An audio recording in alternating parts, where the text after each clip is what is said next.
Pittsburgh, Florida, and the Blue Jays want to bounce back after a drubbing last night. They got beat 12-3 at the hands of the Tampa Bay Rays, and the Rays have won 4 of the 5 meetings so far this season. Let's take a look at the lineup for the Blue Jays. Unusual lineup tonight. Reyes, Travis, Donaldson, and Encarnacion Smoke, and then Russell Martin. For the first time in Major League history, a lineup features 3 position players that were all born in Canada. Pretty special night for Canadian baseball. They had 3 starters, 3 position player starters in the lineup for the first time in Major League history. And they are set to take on the Rays and Erasmo Ramirez. You said it, Buck, as you take a look at Michael Saunders getting ready for tonight's ball game. Erasmo Ramirez was really roughed up by the Blue Jays at Rogers Center. His only start of the season, giving up 8 earned runs in just 3 in the 3rd inning. That was his first start of the season. The Rays are showing confidence in Ramirez. They made the announcement last night, about 90 minutes after the ball game, that he was going to get the start tonight. Pitched a scoreless 9th inning on Sunday, retiring the Yankees in order to get ready for this ball game. For his career, he's 1-1 with an ERA up over 8 in 4 games, 2 starts versus the Blue Jays. So maybe the Blue Jays can get back against the Tampa Bay Rays after what happened last night. Tampa Bay has always had a good defensive ball club. They've committed just 5 errors this season in the outfield. They've got a lot of speed in Brandon Guyer, Desmond Jennings, and Steven Souza Jr. Souza was out of the lineup last night. Gold Glover at third base, that's Evan Longoria. Up the middle, it is Cabrera and Jake Elmore getting his first start in this series. Logan Forsythe, the first baseman, and behind the plate, Bobby Wilson, the backup catcher here in Tampa Bay. And there is some talent out there in right field. That's Steven Souza Jr. Baseball America rated his best tools. You know, we know about the power in the bat, but he was voted the best arm. Reyes gets sawed off on the first pitch of the ball game, and he is thrown out by Ramirez, the pitcher. 1 down. One of the problems that Erasmo Ramirez had against the Blue Jays is he was getting under a lot of his pitches, meaning his hand was getting underneath the baseball, and that causes the ball to rise in the strike zone. A lot of center cut pitches, a lot of pitches that were up out over the plate, and the Blue Jays didn't miss them. So this is Devin Travis. He's riding a 10-game hit streak. He had that hit streak extended here last night. He got the first hit for the Blue Jays. It was a home run, his 5th home run. It came with 1 out in the 4th. You know, the biggest surprise I think that we have seen, especially in this 10-game hit streak by Devin Travis, is the power that he is displaying. 8 extra base hits. He's driving the ball to right center and left center field. He has 9 opposite field hits. He shoots this one to right, and it's carrying. Make it 10 opposite field hits, and this is going to be a double. Devin Travis, in his first at-bat, extends his hit streak to 11 straight. And there is that power the other way. 0-2 pitch from Erasmo Ramirez, not very good. Not against a hot hitter like this. Center cut once again right down the middle of the plate, and there's the power. He drives the ball over Souza's head in the outfield. He's getting the reputation around the league now that Devin Travis can power that ball to the outfield. They're going to have to move back. That's his 5th double during this hit streak. Josh Donaldson. He knows Ramirez. They both spent time in the AL West. This is going to drop. That's a base hit, and Travis is going to come around third. There'll be no throw as Donaldson drives in the first run of the ball game. For Donaldson, that's his 14th ribby of the season, and just like that, the Blue Jays have a 1-0 lead. Look at this inning. First pitch out. 0-2 pitch double, first pitch single. Just like that. This looked like the start back on April 15th. Back at Rogers Center, they wanted to go inside. It's up, and there's just not enough fastball to get it by Donaldson. And then Guyer realizes he can't get to it, catches it on the short hop, and gets it back in. This is Edwin Encarnacion. Breaking ball inside corner for a strike. Encarnacion off to a bit of a slow start. 203 average. 4 homers and 8 driven in.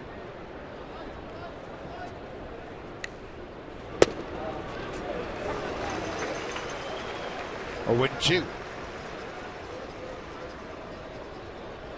Donaldson now, as we mentioned, with 14 RBI.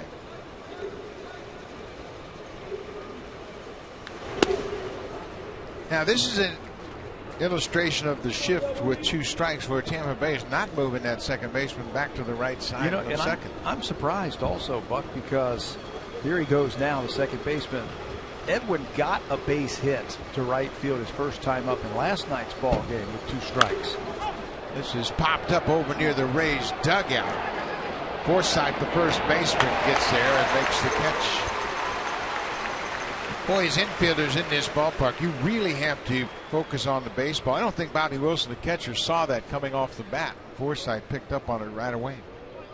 There is what they're looking into right there on any ball that is up in the air. So you've got to get some communication going. That is the first baseman's ball. Anytime a first baseman can handle that type of ball, it's a lot easier than a play for the catcher. This is Justin Smoak. He ended the ball game as a defensive replacement last night and hit a home run in the 9th inning.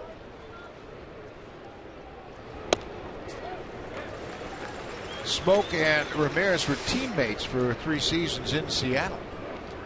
Michael Saunders also part of the trio that played for the Mariners. Well, if anybody should know Ramirez, it should be those 2. Off-speed pitch and Smoak quickly behind. Ramirez has been able to get ahead in this inning, but hasn't been able to finish off the at-bats.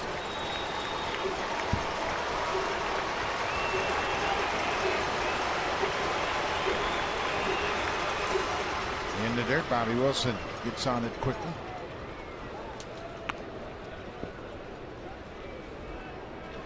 Justin Smoak at first base tonight. He has really made a difference defensively. And he's swinging the bat well of late. Infielders feel very confident when he's over there at first base. If the throw gets offline just a little bit. Off the plate inside. And he's starting to show some power also. It's a good matchup for him. Looks like Josh Donaldson was trying to time up Ramirez, the pitcher, at first base, just trying to get a jump. Big cut. Smoak strikes out. The Blue Jays strike first here tonight. Devin Travis, an opposite field 1-out double. He scores on the Donaldson RBI single for Travis, his 10th opposite field base hit.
Rays had hits in that ball game last night. Take a look at the lineup tonight.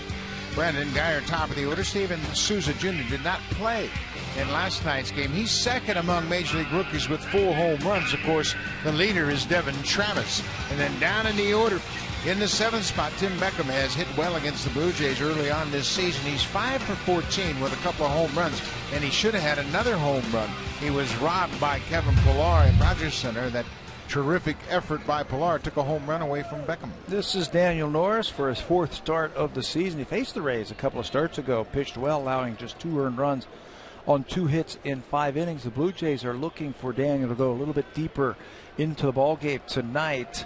He has not made it through 6 innings in any of his major league starts. He staked to an early lead, and problem with Norris has been too many balls up in the zone. And I think a lot of that has to do with mechanics. He just hasn't refined those yet. His release point, that's where he needs to stay, right there. The difference between those first two pitches, the first one he let go a little bit too far. That time he got out in front and finished off the pitch. You see two good pitches right at the bottom of the zone, and he gets the desired results.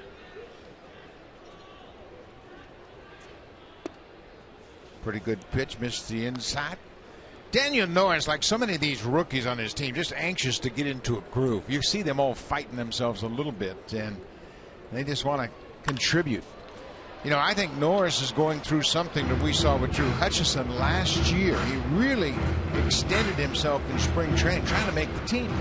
I agree with you, and it was max effort every single pitch in spring training, trying to make the team. Then once the season started, he's talked about this period where he just doesn't have anything in his arm. So it'll take some time. That's a good sign right there, that first out. Different look for the Blue Jays defensively. You'll notice Dalton Pompey is in left field. Kevin Pillar starts in center. And there's Michael Saunders. Good to see him back for the Blue Jays. He's in right. The infield is Donaldson, Reyes, Travis, and Smoke. Pretty good fielding defense on the infield. And Russell Martin's behind the plate. He was out of the lineup last night. And Blue Jay fans get their first look at Michael Saunders. He's going to play right field tonight. Of course, he had that knee injury right at the beginning of spring training. He will start in right field tonight. And now the Blue Jays have those 4 outfielders on their major league roster. So if they need a problem, if that happens as you see that knee of Michael Saunders, they've got an outfielder that they can go to now in a pinch. Well, the real good thing about these 3 outfielders, all 3 of them can play center. They've all played center in the past. This is Steven Souza Jr. this season against the Blue Jays in 4 games. He's hit .375 with a couple of homers. The Rays had their eye on Souza when he was with the Nationals. They liked his athleticism and they really liked his power. Yeah, it's twofold why they wanted to go out and make that trade. They love Souza. They love what he can bring to the table, but they also got a catcher, an everyday catcher in Rene Rivera in that 3-team trade. I was talking about the tools that he has. Baseball America voting his tools the best power, the best base runner, and the best outfield arm in the International League last season. Souza can play center field as well, and everybody that watches baseball will remember that he saved the no-hitter. Jordan Zimmerman of the Nationals, the last out of the game, was a terrific catch going away from the infield to end the game. Whoa. Everybody on the Blue Jays thought that was strike 3. Souza will go to first base with the walk. Well, one of the problems, and you just touched on it at the beginning of the telecast here, was the percentage of strikes thrown by Daniel Norris. This is by pitch. Fastball just 61% of the time he has thrown that into the strike zone. It's got to be more like 80. And the curveball, which I think is a very good pitch for him, he's only been able to get in there 1 out of 3 tosses. So more consistency with his pitches within the strike zone. He's going to be fine. There is nothing wrong with his stuff. His stuff is outstanding. I think he just needs to refine it just a little bit. He could be a lot like, in my mind, the pitcher we saw last night in Drew Smyly, a left-hander for the Tampa Bay Rays. 4 pitches, you throw them all for strikes, and you start painting and pitching with them. You're going to win a lot of ball games. Norris gets one past Asdrubal Cabrera. It's now 0-2.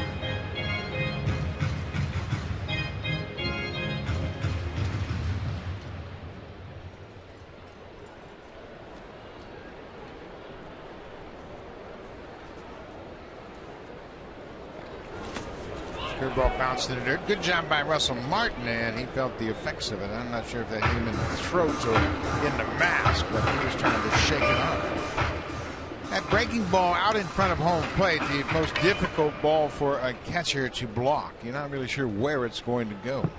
Well, it spins up there and then checks up. And that's what you mean. You're just not real sure where it's going to go. Here's the breaking ball. It rolls up. I think it got him in the throat area.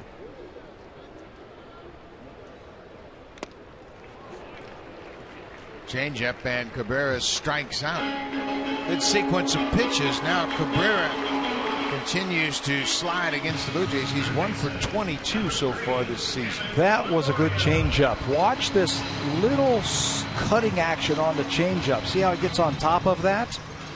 And that ball got underneath the bat of Asdrubal Cabrera. They were trying to get a changeup to go away from batters because of that natural cutting action. If he can control that, that's a weapon. Evan Longoria fouls off the first pitch. Tonight during batting practice, Longoria was talking with Derek Shelton. Longoria knew everything that Norris throws. He said he throws 2 changeups, one that cuts and one that sinks. He said he's got a good curveball but has trouble throwing it over. And this guy is well prepared. Popped up. This is playable. Into foul ground. Long run for Saunders. That's a fair ball. It hit on the chalk line, and Travis had it go off his glove. Now he's going to throw it to third, and they will tag out Longoria. But on the play, Souza scores all the way from first. That ball hit right on the chalk line. And when Travis went to grab it, it went off of his glove up against the wall.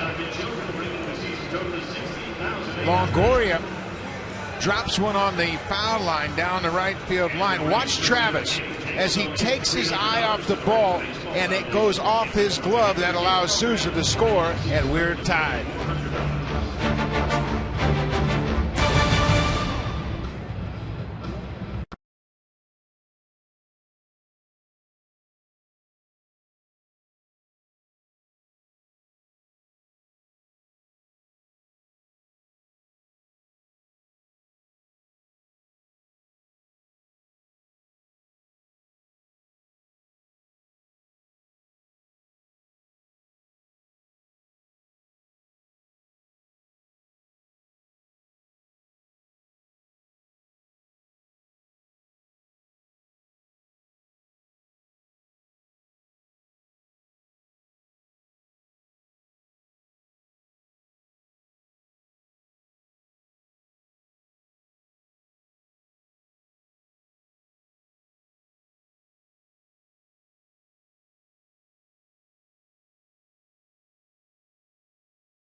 He has such good baseball instincts. Watch the ball hit right on the line.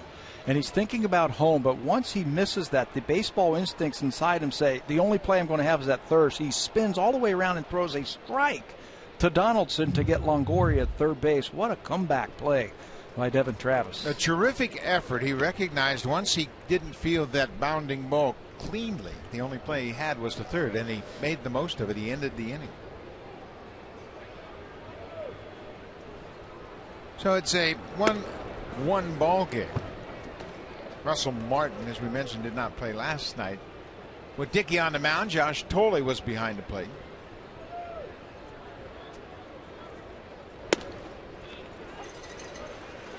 Well, if anybody deserved a day off yesterday, that was the guy right there, Russell Martin. He had been catching, doing a heck of a job starting to hit. Ball club got in here late the other night. He needed that day off. Yeah, it's a good time for a manager to give the catcher a break. You see, he's been swinging the bat much better of late. Over his last 6 games, he's hit 300 with a pair of homers. That final game at Rogers Center on Thursday night, Blue Jays held on to win it 7-6. Russell Martin was on base a couple of times, had an RBI double, walked and scored a run.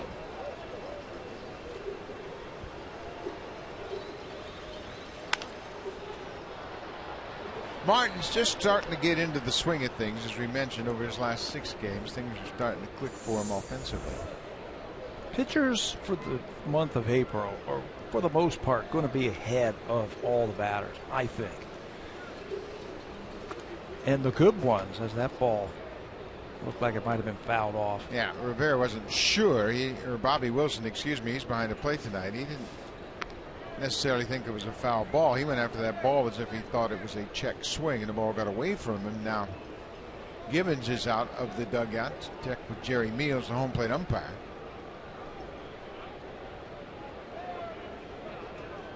I don't know what the question here is. Whatever it is, Russell Martin answered Gibbons' concern. Yeah, Russell said it right away. Check swing right off the bat, foul tip. Hit off the catcher's glove as well.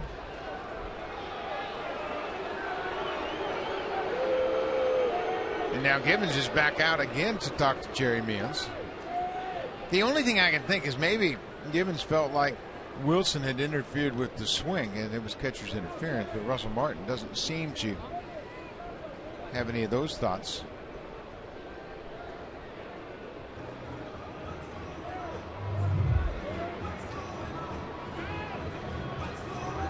Well, he may have hit the glove, huh?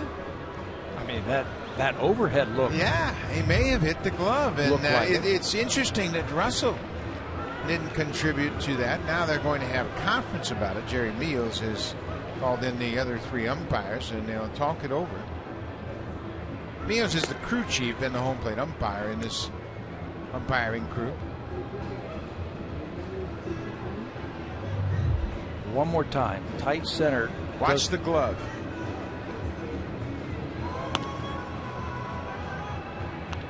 Didn't hit the glove. It hit the glove after it hit the ball. The bat? Yeah, the bat hit the ball, and then it pushed the bat back and then hit the glove. That's what I saw. Interesting. So that's a foul ball. Well, whatever it is, it's a do-over. Full count now. Nobody on. Russell Martin leading off the second.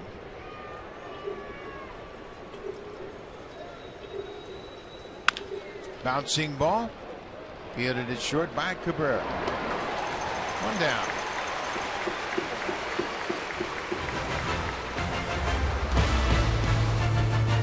Blue Jays on Sports.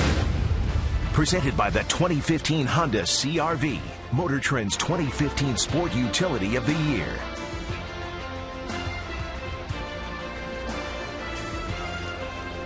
It is a beautiful day here in the Tampa Bay area, and it's a beautiful day for Michael Saunders as he is getting his first plate appearance of the season.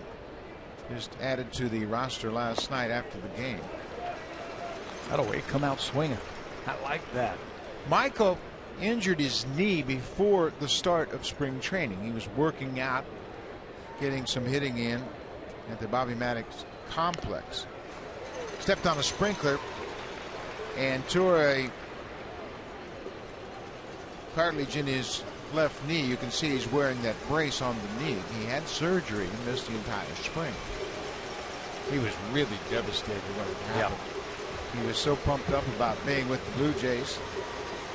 There was a possibility he was going to miss the first half of the season before they went in there and did the surgery. They were able to just cut a little piece out of it, and then the recovery time is a lot faster. Hey, anytime you go to a new team, you want to make an impression. This is down the left field line. It's slicing and going to slice out of play. Foul. Well, for Michael, of course, born in British Columbia, being a part of the Blue Jays was something that really kind of fit. He knew he was going to get an extended opportunity to play first and foremost. Michael played for Team Canada in the World Baseball Classic, and he felt like it was a great opportunity for him to once again represent Canada and play in the major leagues. As we mentioned earlier, this is the first time in baseball history a team has had 3 starting position players in the lineup.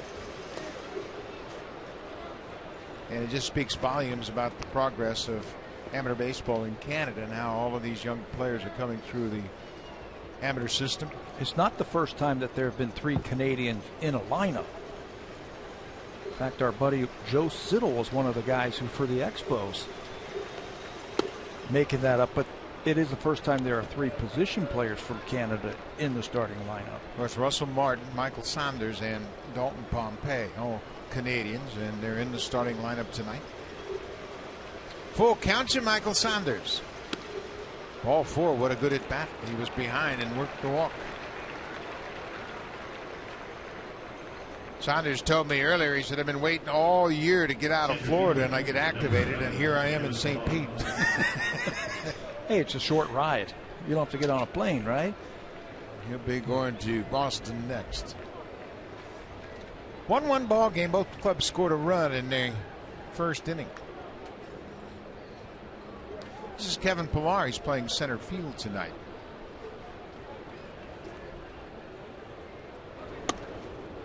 He jumps back from an inside pitch. Pillar is 2 for 2 against Ramirez. We mentioned Ramirez had a rough outing against the Blue Jays. In fact, the Blue Jays scored 2 or more runs in the first 5 innings of his start. He was out of the game in the 4th, but they scored 2 runs or more in each of the first 5 innings of the game. That's franchise record. I mean, they were rolling offensively. Boy, everything he threw up there, he got underneath it. He just could not hit his spots in that game. He'd look for a ball down and away, and he'd end up throwing it right down the middle. And Blue Jays were enjoying what they saw from Ramirez that day. They've already got 1 here in the first inning. They're threatening again here in the second. Ball on a strike. You wouldn't think there are any restrictions on Michael Saunders as far as running the bases or anything like that. If there were, I don't think they would activate him. So they might play hit and run at some point with him. Pillar falls behind 1-2.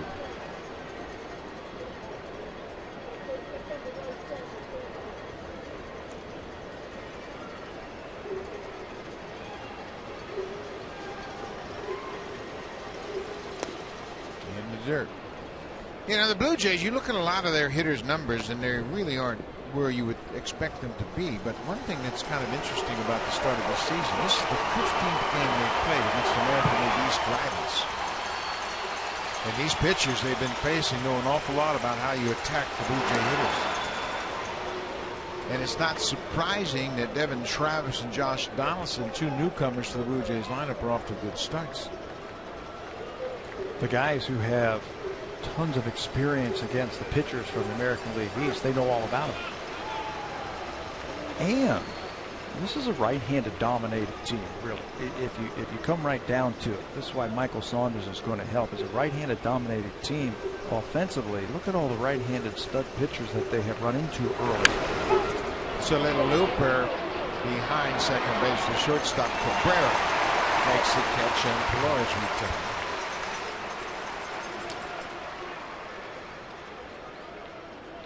Erasmo Ramirez has pitched in the big leagues prior to this season with the Seattle Mariners and in 2013-2014. His opponent's batting average was respectable, but boy, has it jumped this season with Tampa Bay. It's a small sample size for Ramirez. A couple of games out of the bullpen, a couple of starts for him this season. So it's a small sample size. He's also coming over to the American League East, like we talked about, smaller ballparks, thicker lineups, if you will, as opposed to where he was pitching for Seattle out in the American League West in those giant ballparks. But it's still a small sample size, and I think as the season goes along, it'll all even out. Bobby Wilson wants to talk things over with Ramirez. He has actually pitched ahead throughout most of this early part of the game. 6 of 9.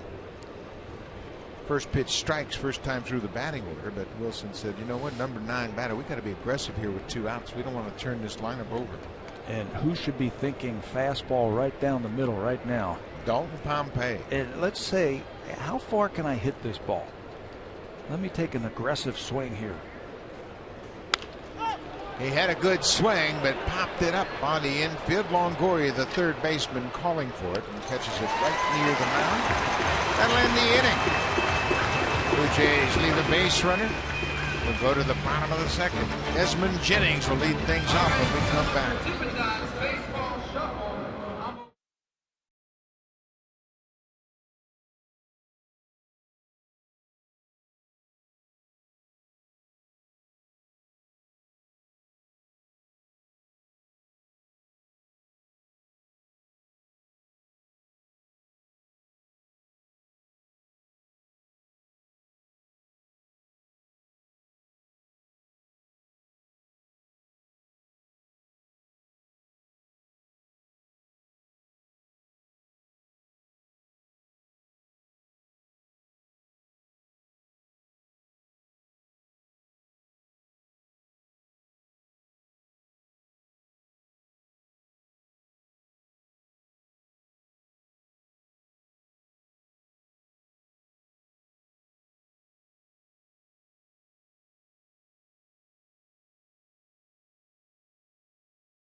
Overtime win, even the series of 2 games apiece. Now they're playing just across the water over in downtown Tampa. This is Desmond Jennings. Off to a bit of a slow start. He came up with his first extra base hit in his final at bat last night in the 7th inning, a opposite field double. I mean, that's hard to fathom. Here we are deep into the season, and Desmond Jennings didn't have an extra base hit. Generally, when he sees the Blue Jays, he gets 1 or 2 of them in every game. Hey, he's got some pop, doesn't he? He has had great career numbers against the Blue Jays. He's always good for a couple of hits. He had a multi-hit game last night, including that double. Well, he has gotten a few hits against the Jays, just 1 extra base hit for the season. He's 5 for 16 in 5 games. That's right along his career numbers against the Jays. But he's always hit with power against Toronto. His first big league home run against Toronto? Yes, at Rogers Center.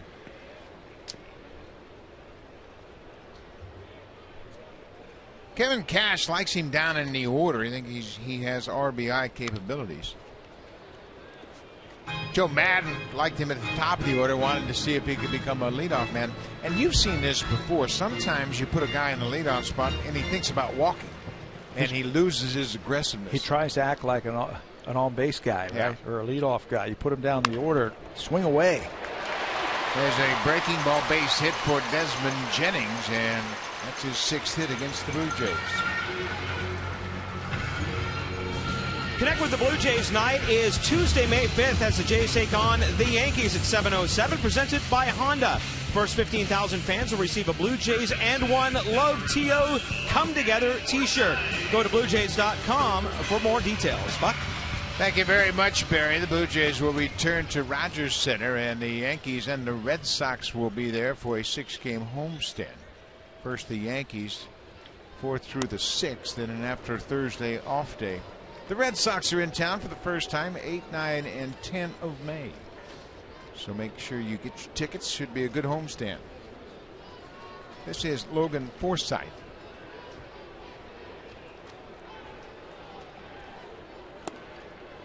Forsythe playing first base tonight. James Loney rejoined the Rays last night, his first game since opening day, and he had a big night. He had a home run and a double. But since he hasn't played much, he's not in there tonight against the lefty, and they've asked Forsythe to start at first. How do the Rays keep coming up with these guys who can play multiple positions, swing the bat? and look like they've been doing it their whole career. I spoke to Logan about that before the game. He was signed originally by San Diego as a third baseman. Then he moved to second base, thought of himself as a second baseman, and then he started moving around on the infield.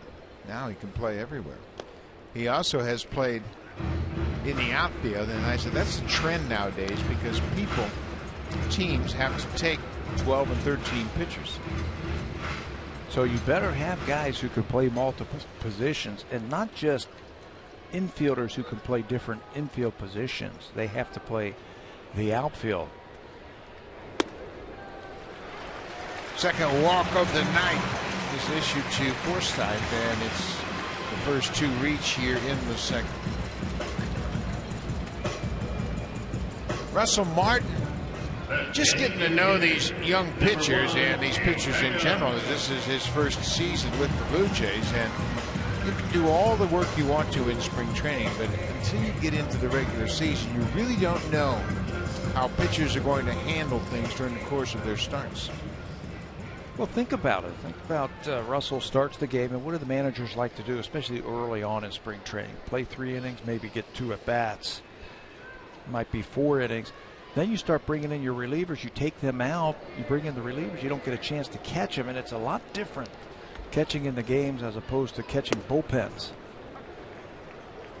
This is Tim Beckham. Beckham is the DH tonight, and he is DHing against the Jays for good reason. He's hit .400 against the Jays in his career. A couple of home runs this season, including one last night. Nobody out. Norris is keeping an eye on Desmond Jennings. He will steal third base. Don't know if this is the time just yet for him to try and steal. You got nobody out. First and second, you got to play for that big inning.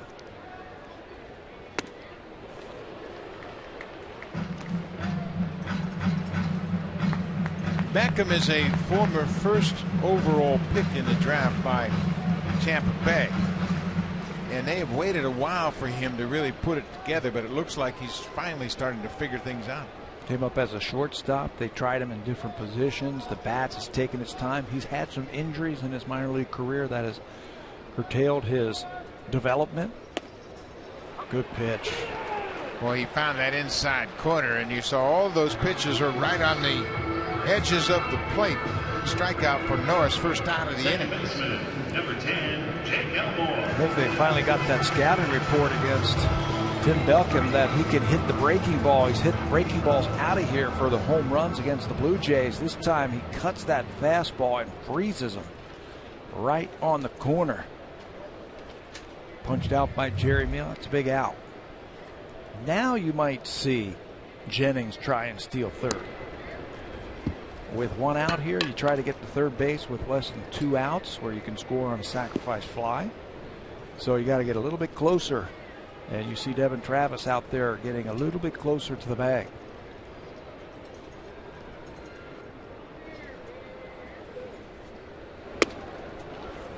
Ball on the strike to Jake Elmore. He's getting the start tonight. Desmond Jennings, he wears that protective mitten on his left hand to protect his fingers when he slides in head first. But there's some managers around the major leagues that are a little concerned about that. Whenever you have extra gear, it has to be approved by Major League Baseball, but you can see that mitten extends beyond his fingers. Look how long that thing is. Yeah. He's going to get to the bag a little bit quicker. It's really interesting, and I think there are going to be some questions about that because it's supposed to just be over the tips of your fingers, but it looks like it's a couple inches longer. There he goes. He got a great jump. The ball's hit into the air. Pillar's got a beat on it, and Jennings will have to return to second.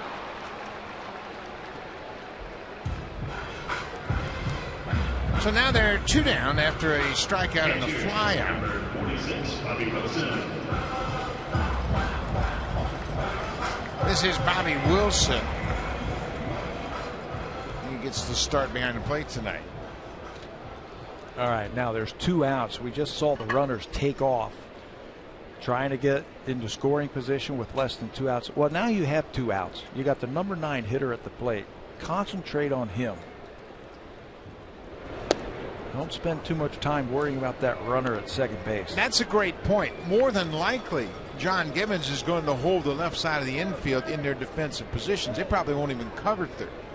So here's where you really focus on retiring the number 9 hitter. Yeah, he's hitting 9 for a reason.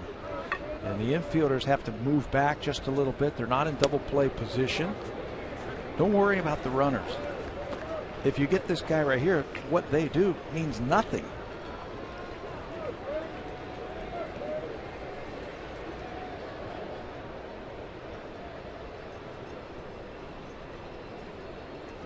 Ball on the strike to Bobby Wilson. Ground ball. Donaldson waits on the big hop, takes his time, and the inning is over. Daniel Norris gave up a leadoff single and a walk. It was first and second, nobody out. He pitches out of it.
The Otters try to tame the Greyhounds. It is Game 3 of the OHL Western Conference Finals. Catch all the action tomorrow at 7 on Sportsnet and Sportsnet 360. Guys, that's so great about being able to see CHL hockey, to see prospects like Connor McDavid. We don't get that same chance to watch prospects in Major League Baseball. Now you don't have the benefit of identifying them as clearly as we do with Connor McDavid. Of course, he is going to be the first pick overall and top pick in the draft, and everybody has a chance to see him before he plays in the NHL. This is Jose Reyes. He grounded back to the pitcher on the first pitch of the ball game. Reyes has been batting exclusively as a right-hander, and he gets a base hit to left field. Reyes is now 2 for his last 18. Let's check in with Jamie Campbell. Second baseman, Devin Travis.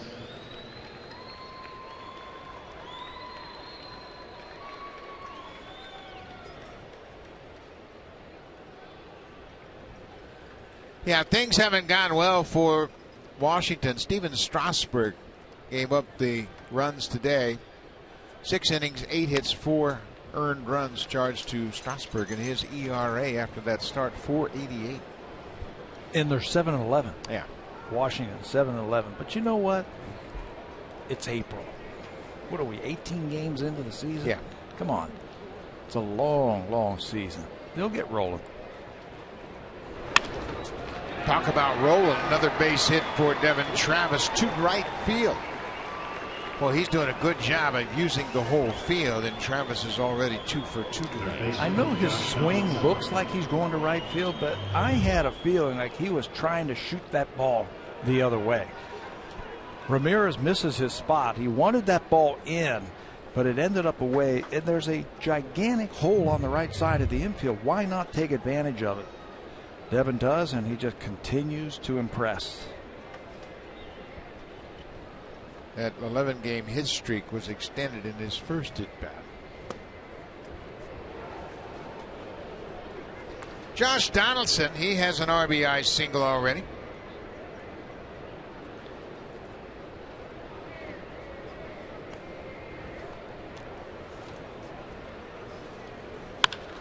Hot shot to Longoria, one hop, second for one, back to first, double play.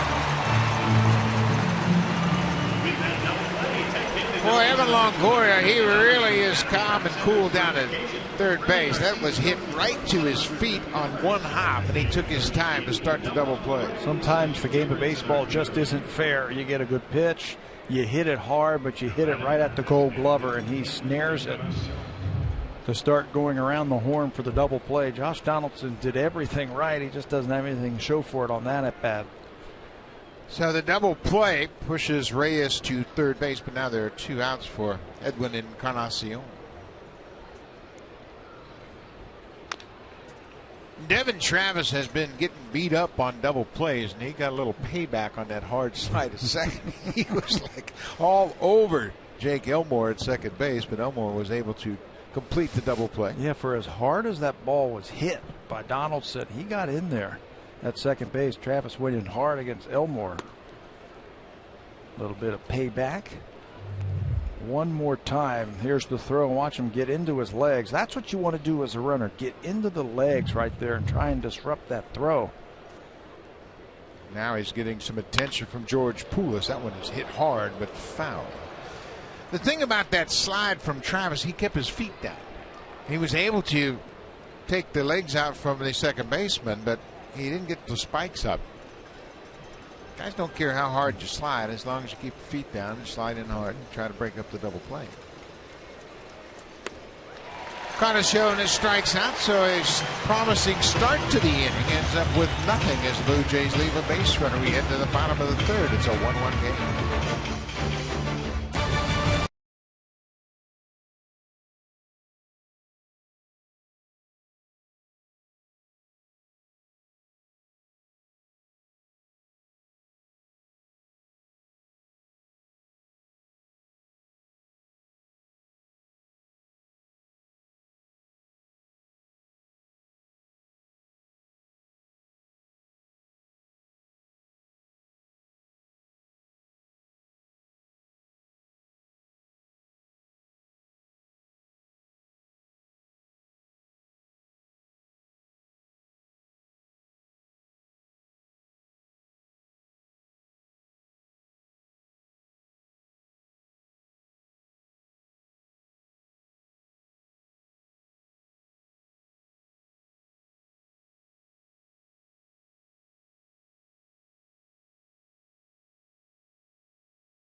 Mariners and White Sox. It all gets underway May 4th through 6th with the Yankees come to town.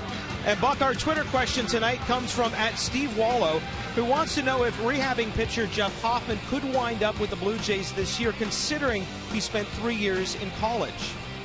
Well, Barry, if I had anything to do with it, I would say yes. About the All-Star break, I'd be bringing him up. I've seen him pitch, and he's pretty special. And he threw down here in extended spring training yesterday.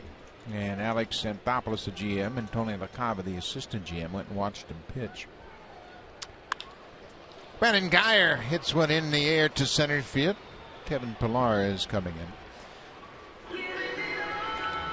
Let's check in with Jamie Campbell. Right fielder Steven Susan Jr.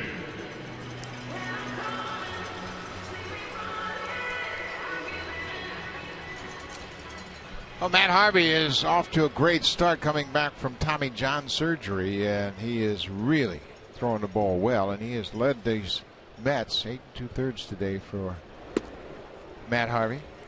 Coming off Tommy John surgery, no problems for him. Speaking of Tommy John surgery, that Hoffman kid that we were just talking about is coming off of Tommy John surgery. Yeah, it will be 1 year on May 14th for Hoffman's surgery. It'll be the 1 year anniversary. Alex Anthopoulos told me they plan to activate him and put him in Dunedin on May 14th. And maybe, just maybe, if everything goes well and he stays healthy, we might see him. Steven Souza flies out to right field. Michael Saunders gets his first opportunity. Saunders handles it easy. 2 5-ball outs here in the third.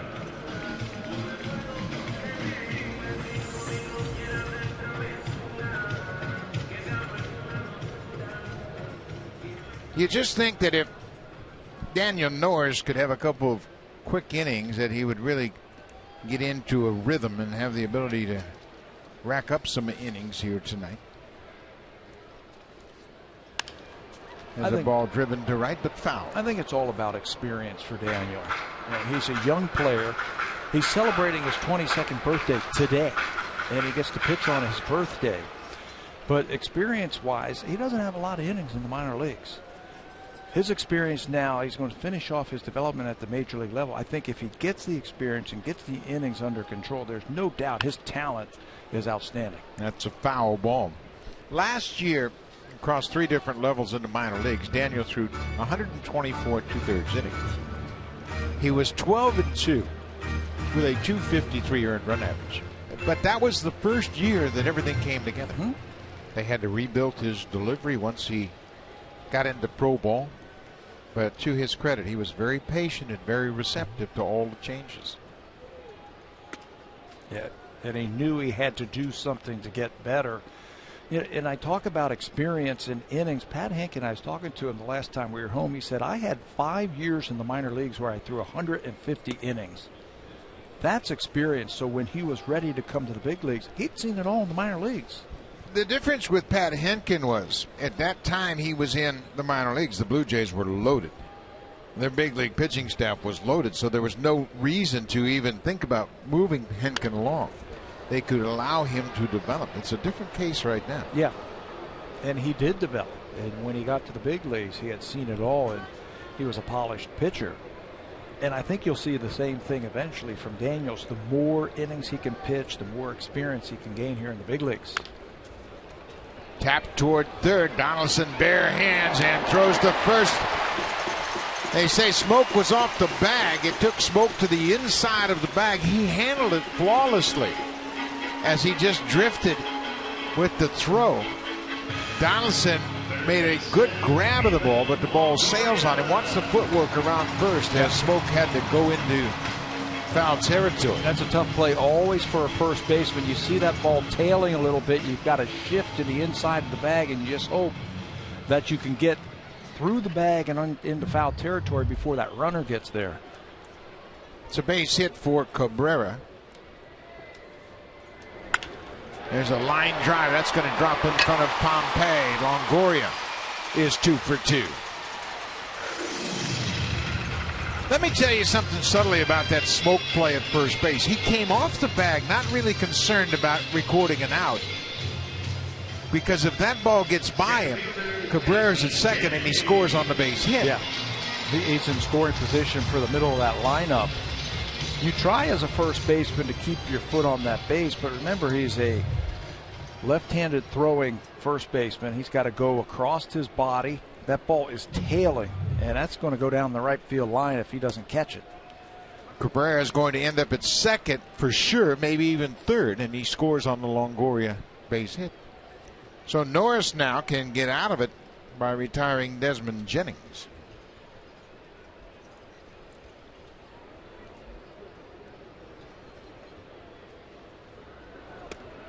Drops that breaking ball in there. It is 0-2. All right, this is where you've got to finish off a good hitter right here. I think fastball command is a imperative pitch right here. I think you want to throw the pitch where you're not going to get hurt, that you can control the best. You don't want to make a mistake 0-2.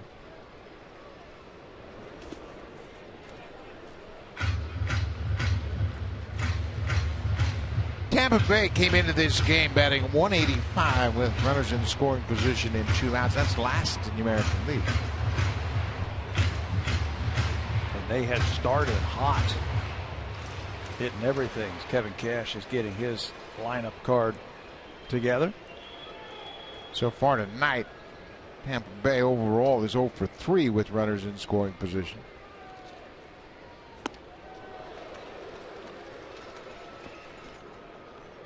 Well, you made a great point about the pitch that Norris should lean on in this bat is the one that you have the most confidence in and command. And control. I talk to a lot of pitching coaches and I say, what's the best 0-2 pitch? And they always say the one that you can command, where you can throw it where you need to. Norris gets out of it. Jennings strikes out to end the inning. We are tied at 1-1. The Rays have stranded 5 base runners through 3 innings. Norris with his 3rd strikeout leaves 2 more.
Fanning was the first general manager of the Montreal Expos. He was named to that position prior to the 1968 expansion draft.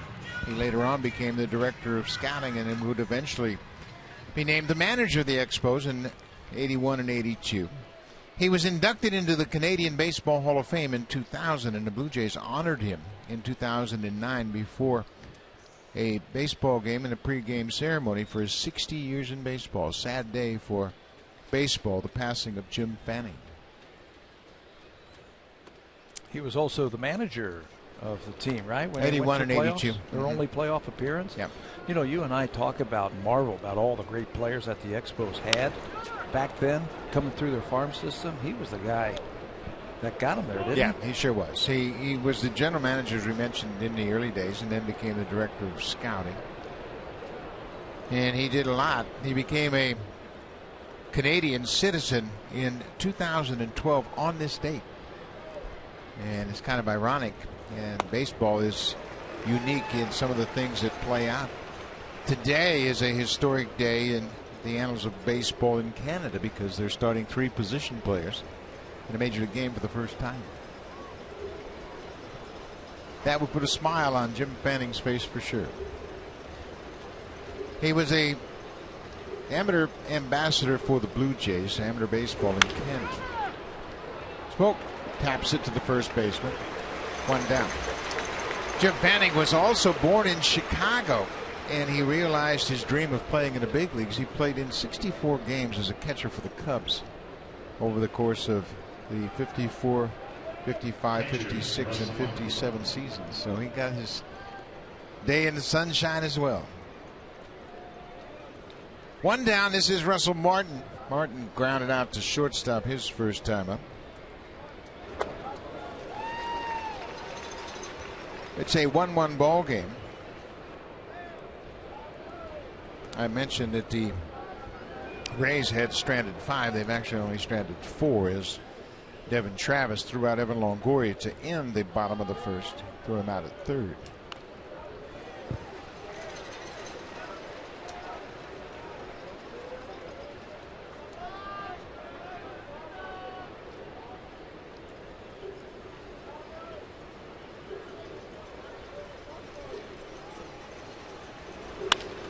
Martin hits it to Forsythe. He will go to the back. 2 ground ball outs here in the 4th.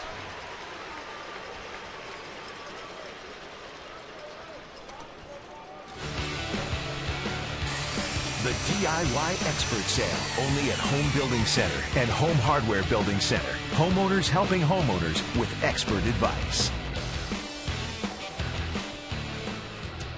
We are in the Tampa Bay area. We're in St. Petersburg, and that is the Sunshine Skyway that links Bradenton to St. Petersburg. It's south of this ballpark by about 4 or 5 miles. Beautiful bridge, and it passes over the opening of Tampa Bay. Scary bridge. I don't like going on that thing. It's like a giant roller coaster. Michael Saunders walked his first time up. Erasmo Ramirez throwing some strikes now. Well, you'd throw strikes too if you turned and looked down in the bullpen. That's exactly the point I was making. As soon as he gave up that hit to Devin Travis, they got some action in that bullpen, and he's been recording outs. Brandon Gomes has been throwing, and Erasmo has been throwing strikes. Yeah, I want to stay in this game. Ground ball. That's 3 ground balls to the first baseman. This time he flips to Ramirez. The inning is over. 3-3 now. Good inning for Erasmo Ramirez.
Welcome inside Tropicana Field. It's a 1-1 game as the Rays are set to bat in the 4th.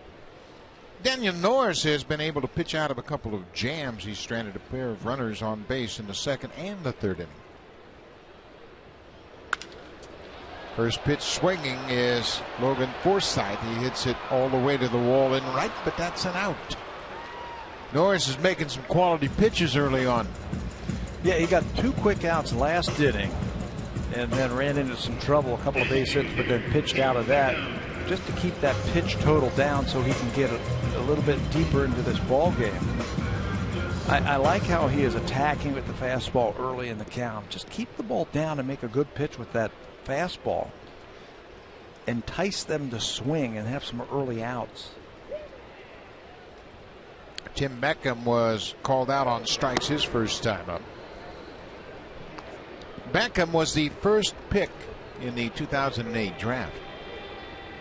And it's taken him a while to really develop, but he looks pretty good now. He's a former shortstop. He's played some second. He's been the DH. It was a struggle for him early on. He just didn't really find a groove, and it sounds an awful lot like B.J. Upton. You know, he played at shortstop and he had problems defensively, and they finally, after trying him at second, they put him in the outfield, and that's where he really became the most comfortable. Took off. How many times have you seen high school shortstops sign and play professional baseball and have 30 or 40 errors? Happens all the time. Well, and too, the best player on a high school team is generally the shortstop. Except when it's the catcher, of course. But they come and they start to play pro ball, and instead of playing 25 games a year, you're playing 125 games in the summertime, and day after day, and they hit it a little bit harder, and you have to figure it out. Beckham gets a piece of it. What was Derek Jeter when he first started? He made something like 60 errors his first season. In the A-ball first year, he made a record number of errors and just had problems all the time. But it takes time for young players to get acclimated into pro baseball, and a good 2 or 3 years before you really start to figure yourself out. Beckham is from Georgia. And he gets called out on strikes a second time, looking for something inside, and they caught the outside corner, 2 down.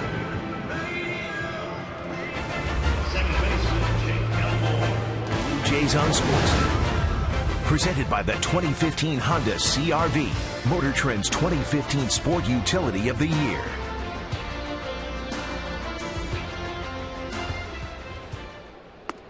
Daniel Norris has all of a sudden found his command. That had been the big problem for him. He was walking too many guys and pitching from behind. Gets ahead of Jake Elmore, the second baseman. Breaking ball, and Norris knocks it down, takes his time, throws to first. 3 up, 3 down. Good job by Daniel Norris. We will head to the 5th. It's a 1-1 game. Now it's time for a Blue Jays Central update. Here's Jamie Campbell and Greg Zahn.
WWE Extreme Rules takes place April 26th. It's available across Canada on the WWE Network for only $11.99 per month. Visit WWE.com/Canada for more details. I bet there's a wrestler called the Stingray out there somewhere. There if not, has to great be. one. Absolutely, Barry. I think you're 100% right about that. Pitching change for Tampa Bay. Brandon Gomes comes out of the bullpen. This will be his 4th appearance, and Gomes is the graybeard on this team. He's 30 years old. He's the oldest pitcher on their pitching staff. Fastball Slider, splitter. I mean, that's what he features. He comes out and he throws them all for strikes. His numbers against the Blue Jays in his career, I mean, this guy has been nothing against the Jays. 18 innings in 19 games, 24 strikeouts and a 197 batting average against. They have not had a lot of luck against Mr. Brandon Gomes. There's a slider that's lifted in the air to right, and Pilar is retired as Souza makes the catch. You're right. Brandon Gomes has always had the Blue Jays number. For some reason, they just haven't been able to do much against him. He throws a lot of pitches over for strikes, the fastball and the slider, but when he gets to that 2 strikes, you see him digging that ball into his glove with that splitter grip, and it's a good one. It tumbles out of his hands. As a hitter, you got to make sure he gets that ball up. A lot of those pitches are under the knees for the strike. Remember when guys first started throwing that split? And as a hitter, you'd always watch him, see him flare that glove and jam that baseball in between his fingers, and that was always a little bit of an advantage to the hitter. This is Pompey. He pops it back into the seats. Nowadays, anybody that throws a split gets it set in their fingers before they put it in their glove. They set their fingers in that split grip, and then if they change to a fastball or slider, they make a very subtle move on the way to their glove into the set position. It's a lot easier. There's the split grip right there. And as he brings it into his glove, he can change if he wants to. And you don't move that glove and give away what you're throwing. Remember when Jack Morris used to jam that splitter into his glove, and then he'd flip his glove when he was throwing a fastball? Yeah, we had a pretty good idea. We told Jack later on, hey, we had your pitches. He said, you didn't make any difference. You couldn't hit me. You still didn't hit me, did you? And he's right. Jack, I have no comeback to that, my man. This ball is looped in the air into center, and Desmond Jennings runs over there and makes the catch. 2 outs. The championship-winning Honda CRF 450R for those who dare to ride red.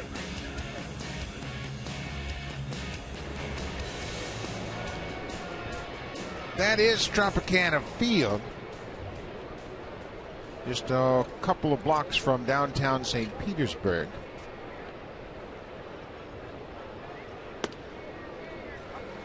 Jose Reyes had a base hit his last time up. He had really been struggling, and it's really tough for Reyes. He is a natural switch hitter, and because of that cracked rib on his left side, he has to bat as a right-handed hitter. So now he has to see all those breaking balls going away from him, where if he's batting left-handed, those breaking balls are coming into him.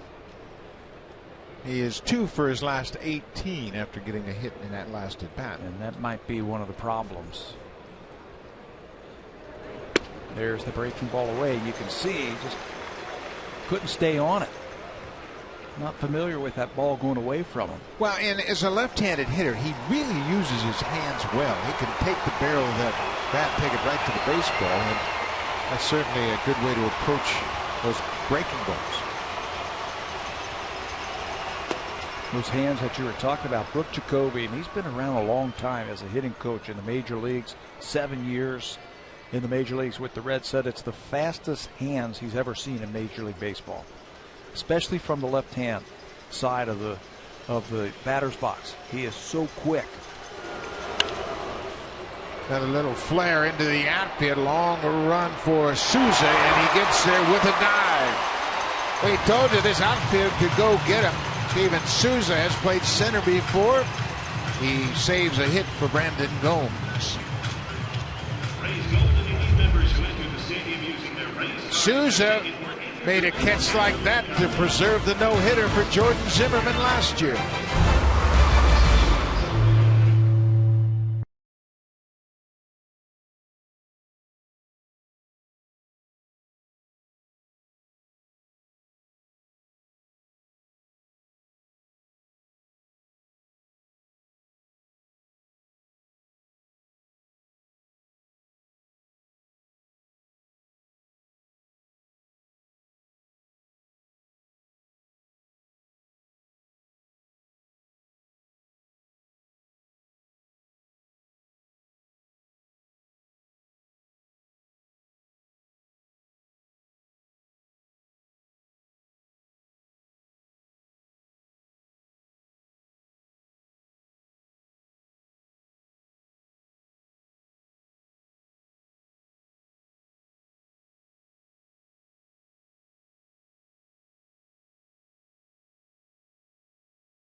Pregame. The first 20,000 fans will receive those beauties. Yeah, Josh Donaldson replica jerseys.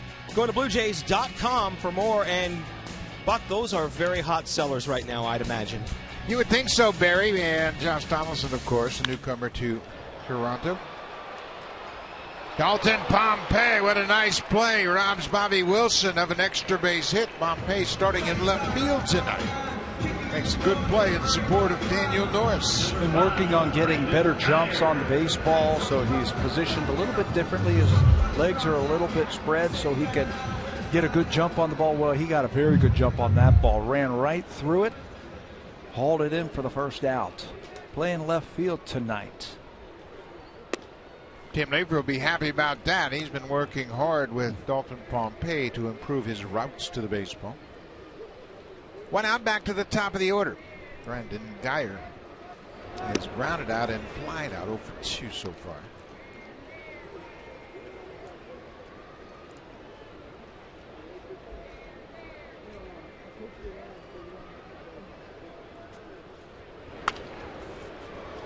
Daniel Norris looks like a different guy tonight. Simply because he's throwing better quality pitches. He's not throwing any harder. His fastball's been 91 or 92, but he's got a little tail on it, a little bit of movement. He's throwing downhill for the most part, and he's using that breaking ball. His pitch count is in pretty good shape. He threw 18 in the first, 21 in the second, 17 in the third, had a 9-pitch fourth inning. The reason that pitch count is important, it certainly first and foremost shows that he's being effective. We keep the pitch count down. But secondly, it will allow a starter to pitch deeper into a game. Pitch a little bit deeper, save the bullpen a little bit more. Good changeup. Geyer strikes out. 5 strikeouts on the night for Daniel Norris. Remember the first changeup that he threw that cut? Had some cutting action on it. I believe that was to Asdrubal Cabrera. Watch this changeup. This one goes down and away. You mentioned how Longoria had the book on Norris, that his 2 changeups went different ways. That time he turned it over and got a pretty good hitter. The reason that turnover changeup is important is because most of the pitches that Norris throws come into right-handed hitters. So now that he has included that changeup that goes away, they have to worry about the ball going in opposite directions. And you see some crazy swings like you just saw from Brandon Geyer. Steven Souza Jr. He had a home run against Norris in the first inning the last time these two faced each other. That was at Rogers Center. Souza's got big power. Yeah, he doesn't have to pull it either to knock it out of the ballpark. The home run he hit off Norris went to dead center, 463 feet away. Hang in there, Russell. So you wanted to be a catcher, huh? That ball hit about a foot in front of home plate. You don't know where to go. Got all kind of padding there, but I think that one looked like it might have hit him in the arm. He may have gotten one in the throat earlier on a breaking ball in the dirt.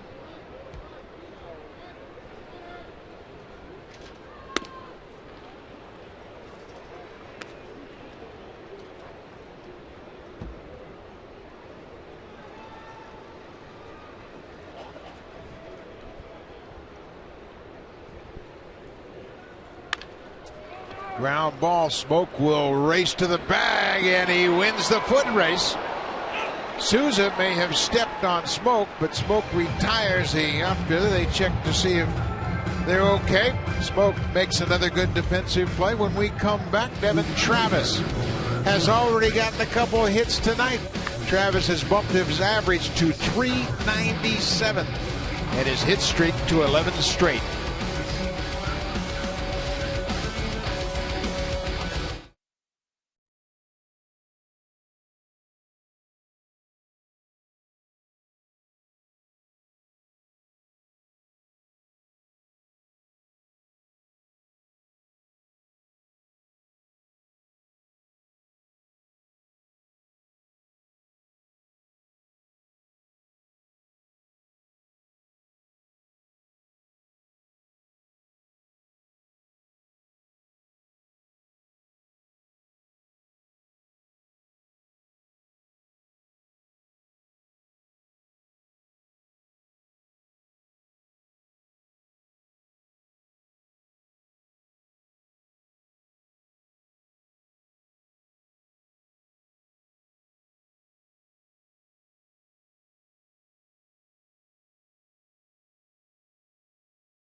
bumped his average to .429 over the course of those 11 games. He has 18 hits in 11 games, 9 extra base hits, and 13 ribbies. Oh, by the way, his OPS is 1.300. If you're wondering about rookie hit streaks in the Blue Jays franchise history, with 11, he is 2 behind 3 players that had 13-game hit streaks during their rookie seasons: Aaron Hill, Tony Fernandez, and Damaso Garcia.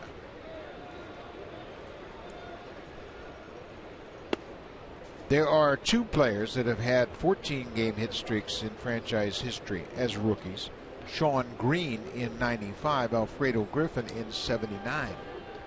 Had 14-game hit streaks. The franchise record for a rookie hit streak: Reed Johnson had a 20-gamer in 2003. That's the longest hit streak by a Blue Jays rookie. And here comes Devin Travis. So those players you were just naming, as that ball's up the middle. Wow, what a play. Absolutely beautiful. You can say whatever you want about being robbed of a hit, but you got to tip your cap to Asdrubal Cabrera. He fielded it on the edge of the artificial turf beyond the dirt, spun around, and looked like he just heaved it toward first, but it was on the money. On the money, and then watch what happens right at the end. Watch Forsythe grab it, and then Travis avoid running over the first baseman. This ball looked like it's heading out to center field. Heaves it over to first base. Forsythe keeps the spike on the bag, records the out. Terrific play. Watch the jump. The first 2 steps are the most important. He catches it, and that's just half the equation. Makes the throw over to first base, and then Travis avoids the collision, as Forsythe was hung out to dry on that throw over to first base. Josh Donaldson is 1 for 2. He smoked the ball in the 3rd inning with runners at first and second, and Longoria turned it into a 5-4-3 double play.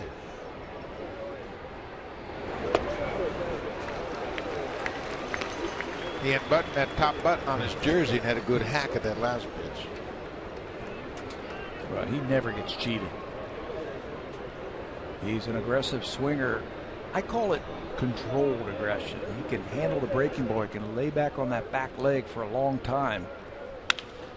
He hits one through the right side. He's been doing that a lot, going the other way. I think playing at Rogers Center for that 10-game homestand has allowed him to use the whole field.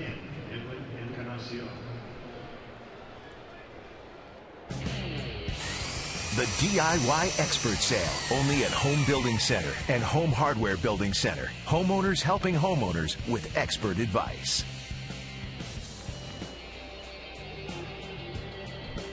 Beautiful sunset over the Gulf of Mexico, not far from this ballpark.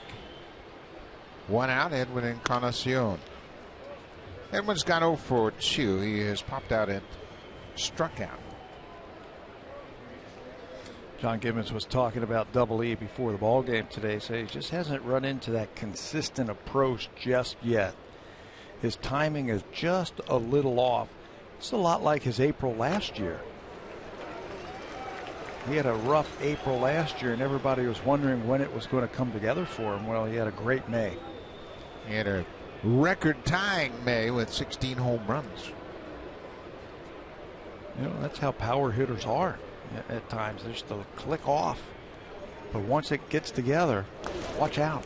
Well, I think, too, you forget that Edwin missed a lot of time in spring training and didn't have a normal number of at-bats.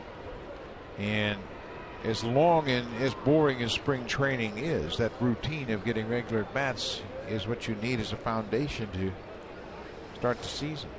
Had some back problems and missed a little of that spring training. He's hit a couple of home runs early in this season. 3-1. But the timing, it's off just a little bit. Once he gets that, and once he starts recognizing pitches, as you see Steve Geltz is now up. Once he starts getting that, watch out. He's the type of player that can carry a team.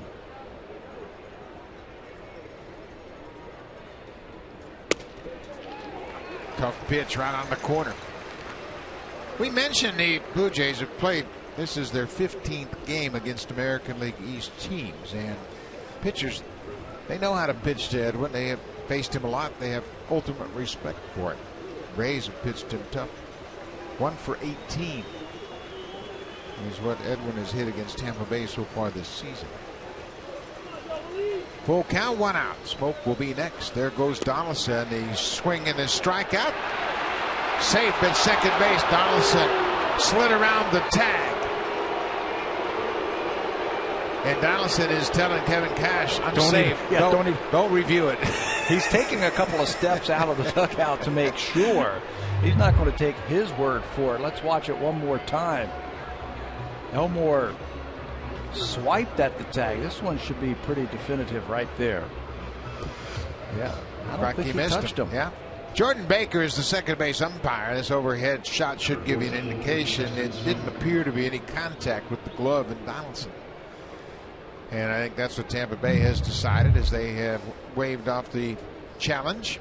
So Donaldson's in scoring position for Justin Smoke. He was 8 for 8 last season in stolen bases. That's his first this year. 2 down now, and Donaldson is going to have his second. Boy, he never sleeps, does he? Gomes was thinking about the next batter, Smoke, and now he's got to deal with Donaldson at third. You see, Donaldson just walked off. Longoria was playing in the shift, and by the time Gomes picks him up, he picked his pocket. 2 outs.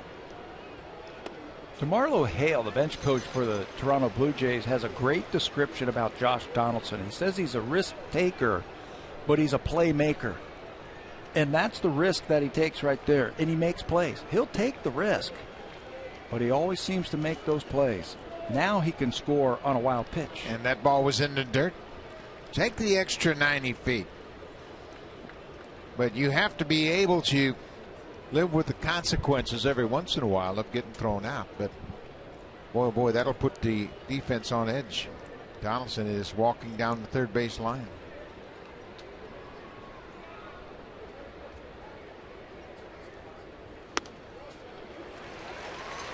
Smoke wasn't sure about it, but it's strike 2. Yeah, he wasn't happy with that one. That one in pitch tracker's mind was off the plate also.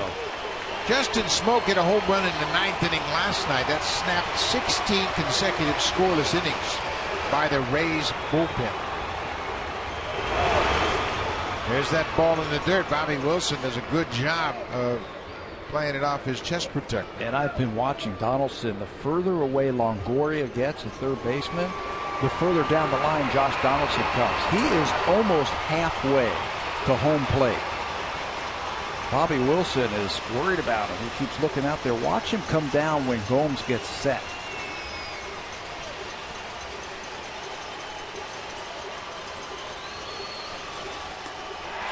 Smoke strikes out. Donaldson will be stranded at third base. Gomes pitches out of it. Bottom of the 6th, 1-1 game.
for the Stanley Cup playoffs and Toronto Blue Jays. Shop TSC.ca.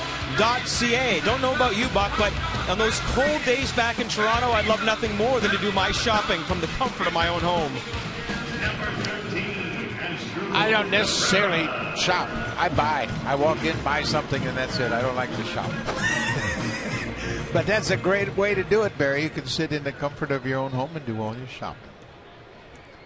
Got a great ball game going on. Only 9 hits in the game. 5 for the Jays, 4 for Tampa Bay, and it's a 1-1 game. Asdrubal Cabrera takes the first pitch breaking ball. Cabrera's starting to heat up a little bit. His average climbing up to 227 after a very slow start. He's 5 for his last 13. This is the part of the lineup that Daniel Norris has had some trouble with tonight. Cabrera, Longoria, Jennings. Going to have to bear down here. They have all the hits off of Norris. Third time through.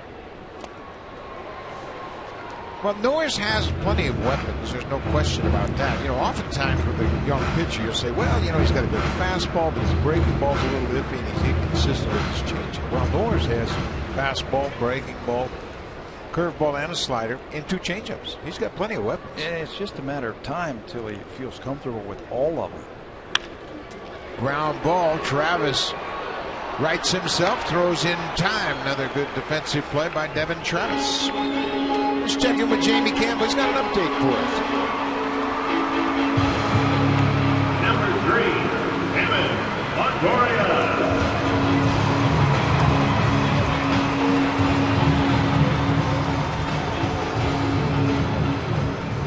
You heard the announcer, Donald Orsillo, say Napoli's first home run of the year. That's the only hit that Chen has allowed through 3 innings.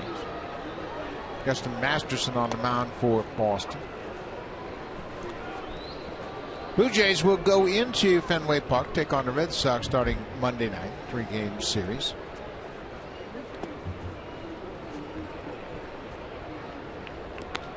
Ball and a strike to Evan Longoria. Longoria has turned it around over his last 4 games. He's at 385 over those 4 games. Prior to that, over his previous 10 games, he was hitting $167. Nobody gets too alarmed with Longoria. If his average isn't where it normally is, it will be at the end. Yeah, they don't have to worry about this guy. He's going to answer the bell.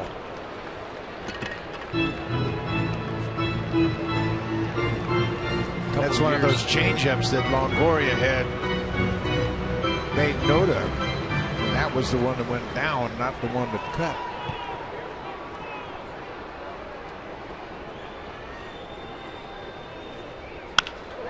It's a high fastball. He jumps all over it, and Pompey makes a nice play to cut it off.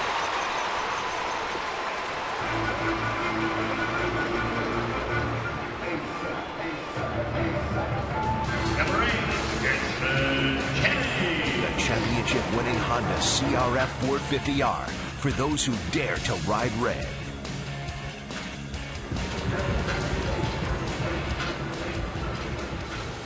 One out single for Evan Longoria. Desmond Jennings has a base hit and a strikeout, 1 for 2.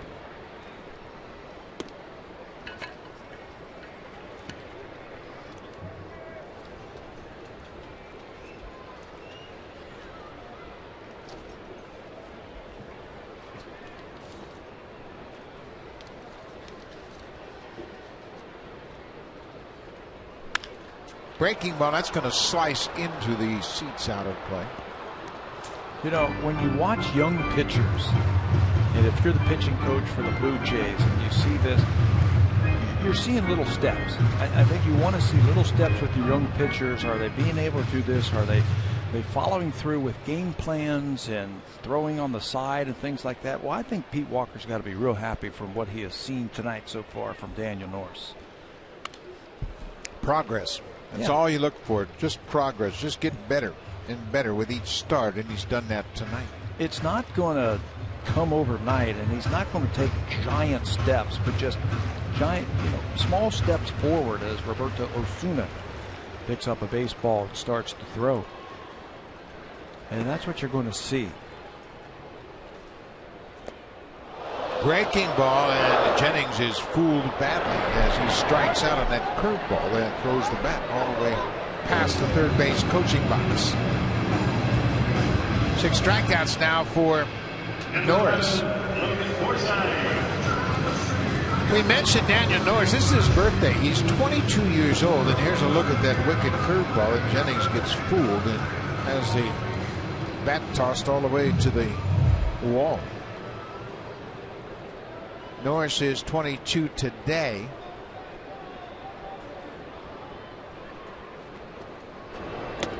Giving himself a pretty good birthday present. Yeah, career high in strikeouts for a ball game, and if he can get through this inning, he'll finish 6, or get through this batter, he'll finish 6 innings for the first time in his career.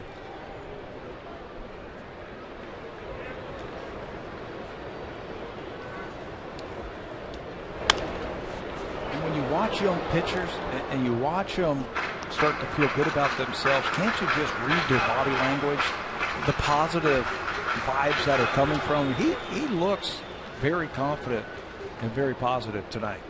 Daniel is a very confident young man, a very bright young man, and very pleasant to talk to. And he knows what he is trying to accomplish, and he understands himself as a pitcher. Bounce to third. Donaldson with that strong arm just in time to throw out Logan Forsythe. Evan Longoria gets a one-out single, but they strand another base runner as Daniel Norris, for the first time in his career, has completed 6 innings.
Game, the Blue Jays announced that they have officially released Ricky Romero.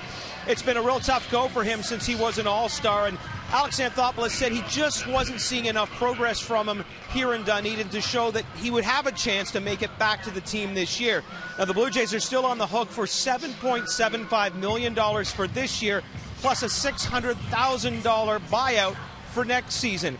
Alex says he really is hoping that this will give Ricky a chance to start new somewhere else. But, guys, really tough thing and a real strange situation to see Romero fall as far as he has over the last couple of years. Boy, it sure is, Barry. Ricky Romero had 13, 14, and 15 win seasons in 2009, 10, and 11. He was an all-star. He logged 200 innings in back-to-back seasons in 10 and 11, and then just kind of fell off the map. Injuries played a part of that. He had knee problems. I saw Ricky in spring training, and he had serious knee issues, and he had them both addressed in the off season. So I think the Blue Jays probably felt like, maybe a change of scenery and a chance to step back a little bit and regroup will help Ricky Romero. Sure hope so. Everybody within the organization pulling for him to do well. It just hasn't happened for him. So the Blue Jays, who are stuck for his contract, obviously, and at the time they signed him, it was a very good contract and team-friendly contract, given the success he'd had at that point. Russell Martin behind the new pitcher, Steve Geltz. Speaking of contracts and making moves, how about the talk of Josh Hamilton being traded back to the Texas Rangers from the Angels? It has not been confirmed, but it really sounds like it's a possibility. Started hearing that rumor yesterday. Russell Martin drives this one deep to right. Souza is on the run. This ball is gone. Russell Martin, with his third home run of the season, hits it into the seats in deep right center. You know what's impressive about what we have started to see from Russell Martin, 3 home runs now in the last week or so. Starting to drive that ball to right field. He's had a home run to center, 1 to right, and then this bomb to right center field. Geltz thought he had him struck out on the previous pitch at an inside fastball, and he went right back to the same pitch, and Russell was waiting for it. High heater away, and he stays with it and drives it out of here. That's the 25th home run the Blue Jays have hit this season as a team. The Yankees got a home run tonight from Mark Teixeira. They too have 25 home runs. So they are tied atop the American League in home runs, Yankees and the Blue Jays. One more swing. He lets that ball get deep. Remember, we are seeing him work out in Toronto, working on pitches just like that. Let it get a little bit deeper. Get everything behind it. That was a no-doubter. This is Michael Saunders in his first game this season. He has walked in, grounded to the first baseman.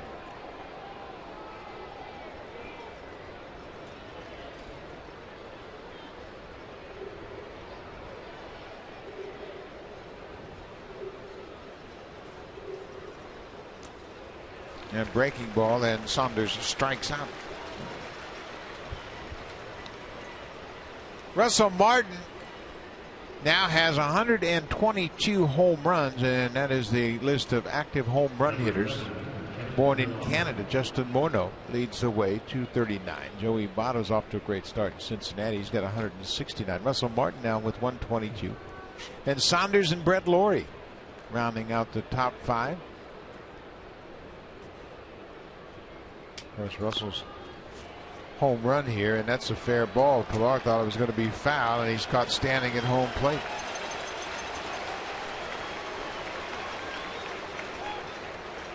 Looked like it hit right off of home plate, and Bobby Wilson, the catcher, was hard charging, coming from behind home plate to get that ball. Caught it in fair territory. I don't know if Kevin thought that that ball was foul or what, or if it hit him or something. I'm not sure, but watch the ball. The bunt attempt, it's out in front of the plate. Here comes Wilson. That's a fair ball. Yeah, I think Pilar thought it was going to be foul, and Wilson stayed with it. Easy out.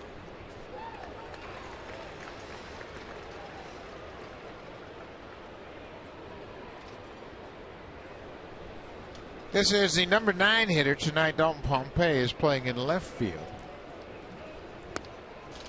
Jose Bautista is still out with that shoulder problem, and there is some talk that they hope to get him back initially as a DH, and they thought maybe even this weekend, but we haven't seen him take any swings yet.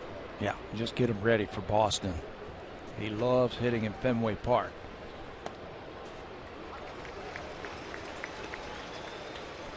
Yeah, that generally cures any problems Bautista has with his stroke.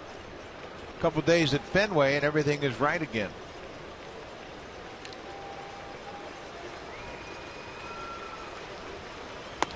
Pompey strikes out. A couple of strikeouts after the leadoff home run.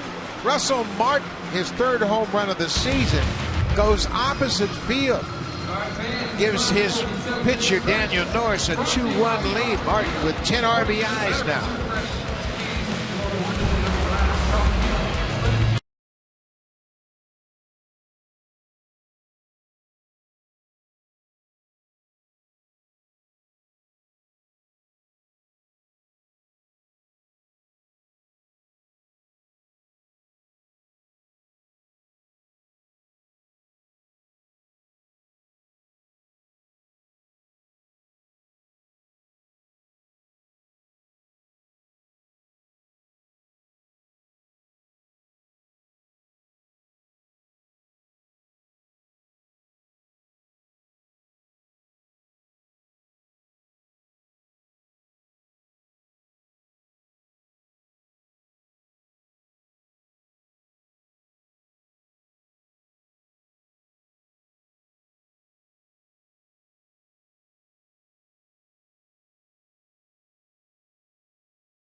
Eaton Center Level 1, you'll receive a free Dooney and Burke cosmetic bag when supplies last. Go to jshop.ca for more details. Buck? Thank you very much, Barry. We got a heck of a ball game going on here. We move to the bottom of the 7th inning. Tim Beckham will lead things off. He has been called out on strikes twice tonight. Goes after the first pitch. Reyes, the shortstop, backs up onto the grass surface of this field and makes the catch. 1 pitch, 1 out. Let's check in with Jamie Campbell. Second baseman, number 10, Jake Elmore.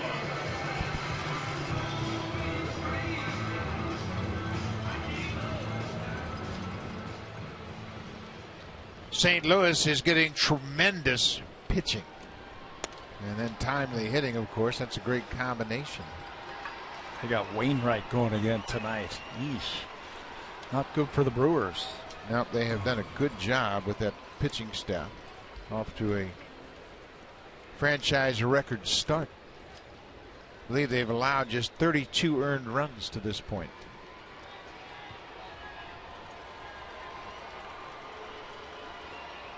This is Jake Elmore. The Cardinals have allowed 32 runs in 15 games this season. That's the fewest allowed by the Cardinals in their first 15 games in franchise history. Think about that. The good pitching staffs that they have had. The previous low was 39 in 1963. Ernie Broglio, Ray Washburn, Kurt Simmons, Ray Sadecki, and Bob Gibson. And this pitching staff has outpitched them. Jake Elmore flies out to left. Daniel Norris trying to throw 7 complete here tonight. 2 down. Number 9 hitter Bobby Wilson, the catcher, will step in. Blue Jays have a 2-1 lead. Boy, he has really shown something tonight, hasn't he? Daniel Norris under control, slowing the game down, making pitches, not trying to throw the ball through the batter. Just trying to hit that glove, hit his spots. Yeah, I think there was a time during the course of some of his early starts where he was worried about velocity, and then he had the bout of dead arm, as he called it, where he just didn't have real good feeling. But he had an MRI. They checked out his arm. There was no problem, and that might have freed him up in his mind that he was sound. Forget the radar guns. I wish they would take it out of the ballpark so young kids don't go up there and look at that. It's where you throw it and how you pitch. Mixing in all your pitches, that's what counts, not how hard you throw it. We're going to use the radar gun tomorrow to show you how slow Mark Burley throws. How's he doing? He's doing pretty good, and he's got the slowest fastball, if that's not an oxymoron. I've never heard of it. 83 miles an hour on average for Burley in his fastball. That's a good breaking ball. That's the slider. 2 balls, now 3 balls and a strike. Bottom of the 7th inning.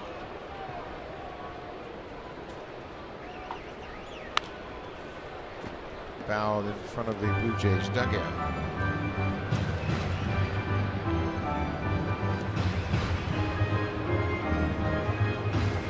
Woke everybody up over there in the Blue Jays dugout and duck out of the way. Full count, 2 outs.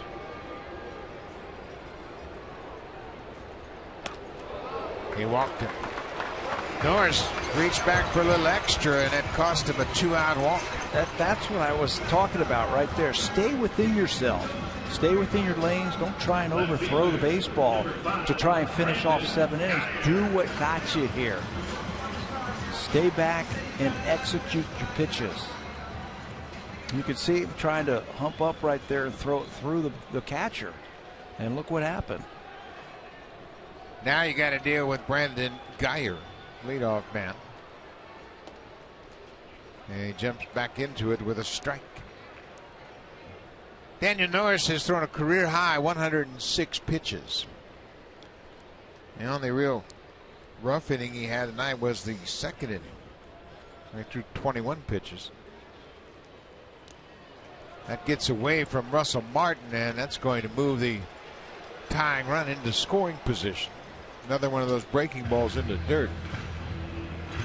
Russell's had his fair share of those tough blocks tonight. This one gets away from him. Watch the spin out in front of home plate, and he just cannot come up with that one.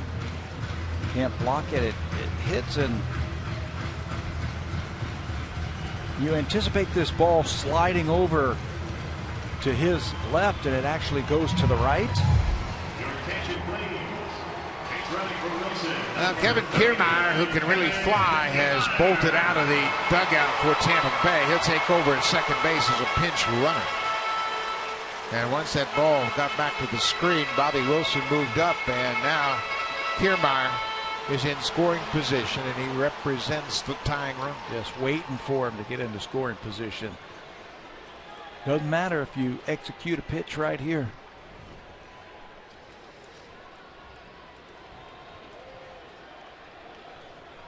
Ball on a strike to Brandon Guyer. He's gone 0 for 3 so far tonight.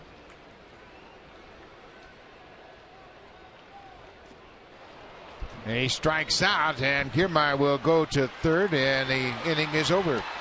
Russell Martin throws to first to end the strikeout. Daniel Norris, a terrific job of pitching out of trouble once again. 7 complete for Daniel Norris.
Gateway to the world's best baseball stories. Sign up at nextissue.ca/baseball and get an extended 60-day free trial.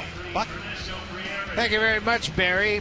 It's been a great ball game as we move to the 8th inning. New pitcher into the game for Tampa Bay is Ernesto Frieri, making his 8th appearance. Defensively, more changes as Bobby Wilson, the starter, was lifted in favor of the pinch runner. Rene Rivera takes over behind the plate. David DeJesus comes in to play left field in Brandon Guyer's spot, and Kiermaier stays in the game in center field.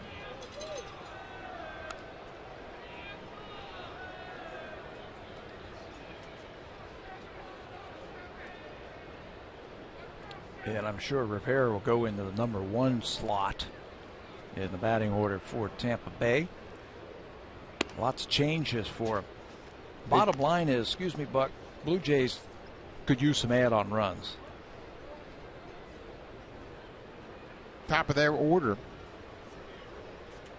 Jose Reyes.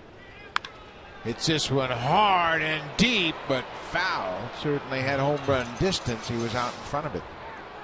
One of the problems that Ernesto Frieri has had over the last couple of seasons is giving up too many home runs. That is a fastball right on the inner half where Reyes can turn on it.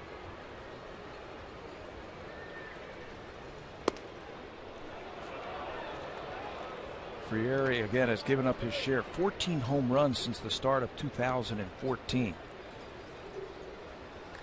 And that's a bad number if you're pitching in the back end of a bullpen because it's always tight when you come into a game. And one swing of the bat could open up any game. Those 14 home runs, second among major league relievers in 49 and a third innings pitched.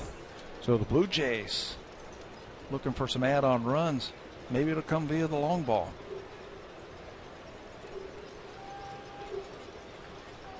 Here's the 2-2 pitch, and it's on the corner. Reyes knew it. Fieri strikes out Reyes to start the top half of the 8th.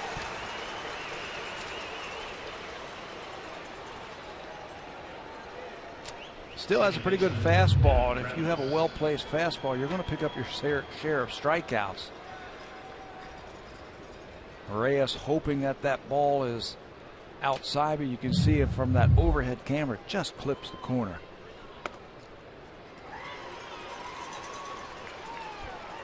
Devin Travis, another good night at the plate. He's extended his hit streak to 11 games.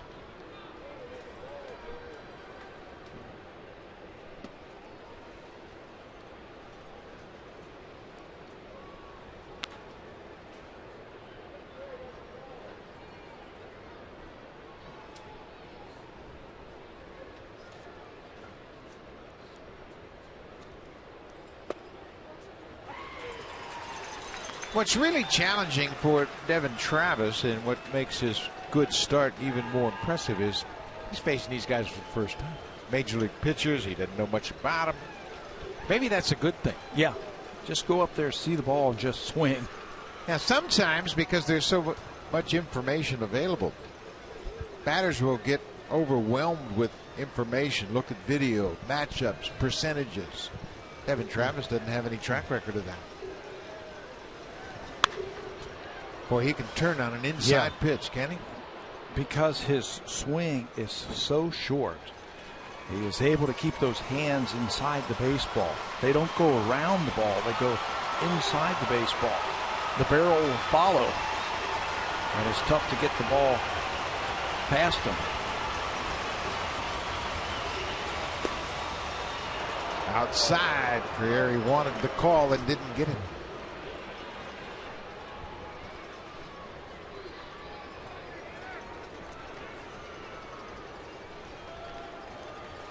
Travis is 2 for 3, doubled and scored in the first. He singled in the third. Both of his hits going to right field. Man, he takes a cut. There are going to be all sorts of comparisons, of course, given the fact that he's a second baseman. He's small of stature. First guy you think about is Dustin Pedroia. That's right. We'll see these two in the next series in Boston. Similar type of players, gamers. They come to play every single day. The third guy is Jose Altuve of the Astros. And if Devin Travis can play with those guys, he's in good company. Pedroia has been the league MVP. Yep. Altuve was pretty good last year. Won a batting title. Full count.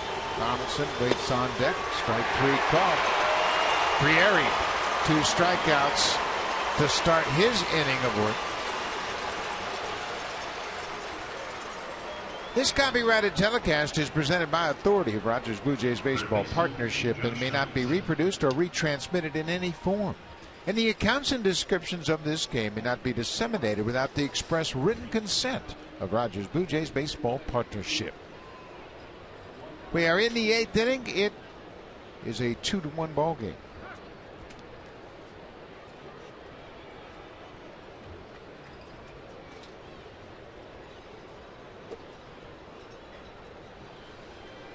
Two outs for Josh Donaldson. Donaldson chased an inside pitch. He was hunting a fastball there. Hunting it.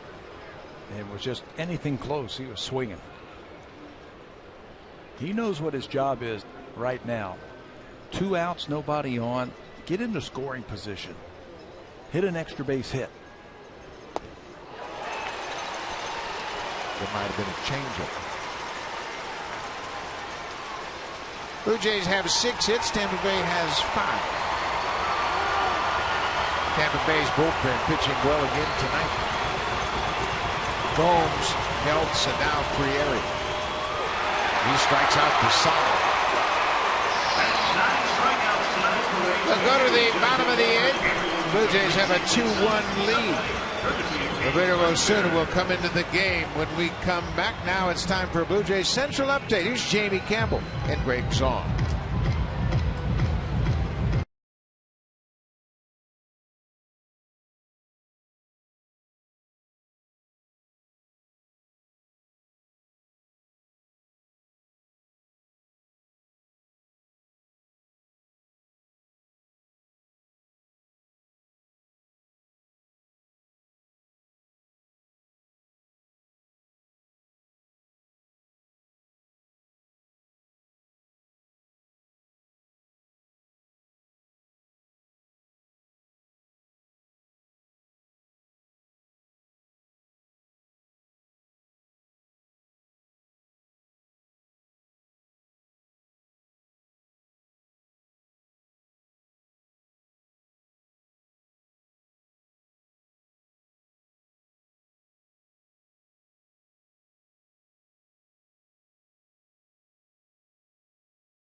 Fastball command was there, and then of course his breaking ball, his changeups were very good. He threw them where he needed to.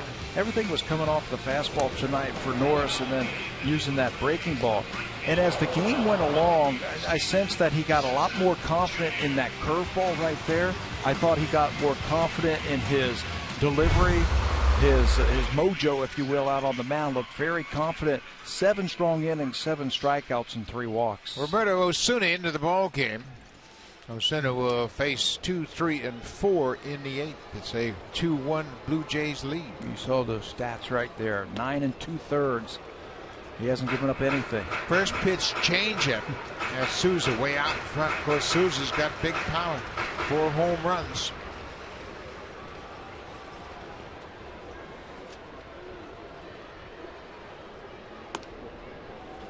Well, what a wicked combination for a reliever. A 96-mile-an-hour fastball after a wicked changeup. Yeah, you throw the changeup because he's a first ball, fastball type of hitter. You throw that changeup, he swings through it. Then the fastball at 95 looks like it's 105.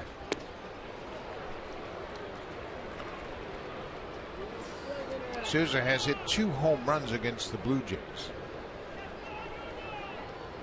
Osuna is ahead 1-2.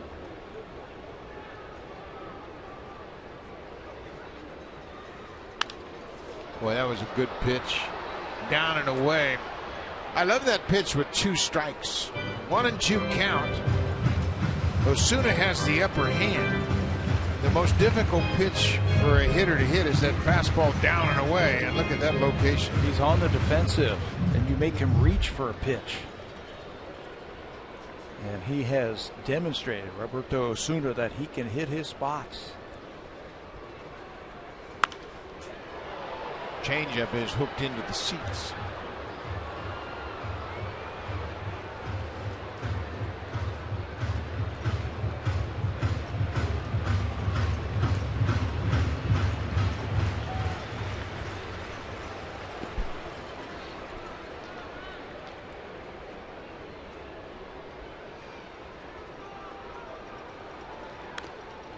Slider that Souza got a piece of. Well, he has made some good pitches to Souza, and he's just fouled him off. Just gotten a piece of him.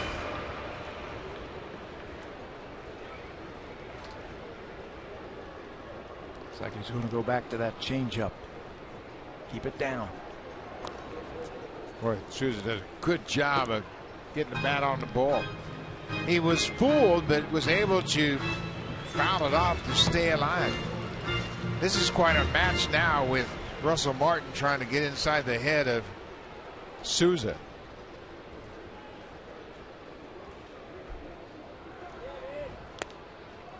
He threw that changeup again, this time too low. He wouldn't bite. You can see Souza does a good job with 2 strikes. He's hit 222. If that doesn't sound very good, the major league average is about 170.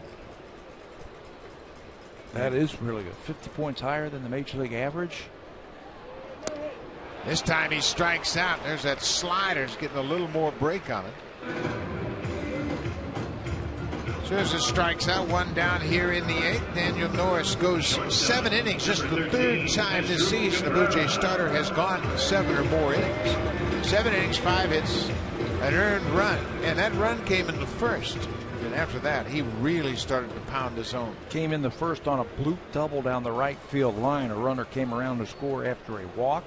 He also got the first 2 batters on in the 2nd, pitched out of that. 2 batters on in the 3rd, pitched out of that. And then it was almost like the light bulb went on for him the rest of the game. He was mowing them down. Gave up just 1 base runner since then. Well, when you think about it, he could be shutting out the Rays. That ball that Longoria hit landed right on the foul line. It was a bloop double. And then Travis had to go off the end of his glove. That allowed Souza to score from first.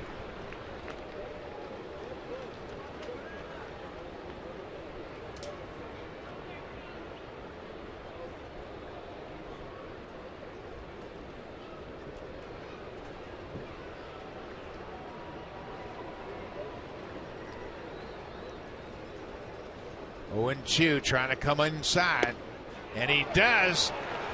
He didn't get it up where Martin wanted it, but he finds the inside corner. Osuna strikes out the first 2 here in the 8th. Still had enough heat to get it by Cabrera. Watch where Russell Martin wants this one up and in, but he still carves up that corner. 2 up, 2 down on strikeouts. A well-placed fastball. Once again, Russell Martin doing a terrific job of catching that strike. Not a whole lot of movement in his glove. Danger 7, Longoria. This is interesting for Martin here. Obviously, Longoria is the best hitter in this lineup. You really stay away from him? Stay away from him. I never like pitching around guys and putting the tying run on base. You know what I mean? Late in a game like this. But he's the one guy who can really hurt you. So if you make your pitches, you're going to get outs. Yeah, that is a real catch-22. He's the most dangerous RBI guy the Blue Jays face since 2008. He leads the pack of good hitters with 86 ribbies against the Blue Jays. But I think Martin is doing exactly what he wants to do. Just if you can get Longoria to chase, go ahead. You can't get a fastball by him. No. He is lightning quick inside. Yeah. So keep the ball away from him. You can see Martin wants that fastball away again. Boy, he threw it in a good spot. That's looped to right, and that's going to drop in front of Saunders. Longoria has 2 hits tonight, and they have both been bloop hits. Actually, Longoria has 4 hits tonight. 4 hits, a double, and 3 singles. So you know what? You do everything correctly as a pitcher, like Roberto Osuna did. He did everything correctly, made a good pitch. He's a good hitter. Off the end of the bat. Remember, the outfielders are playing deep. They don't want anything over their heads. No double. So Michael Saunders is going to do the right thing. He's going to play it on a couple of bounces. Keep that runner at first base, and now that's going to bring John Gibbons to the mound. Good job by Osuna. He gets the first 2 on strikeouts and gives up a bloop single. Now he'll turn it over to Brett Cecil. David DeJesus, the left-handed hitter, is the scheduled batter when we come back. Blue Jays clinging to a 1-run lead.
Into the game in relief of Roberto Osuna. And there are Brett numbers this season in 7 games. The left-hander's job is to get the left-handed hitter out right here.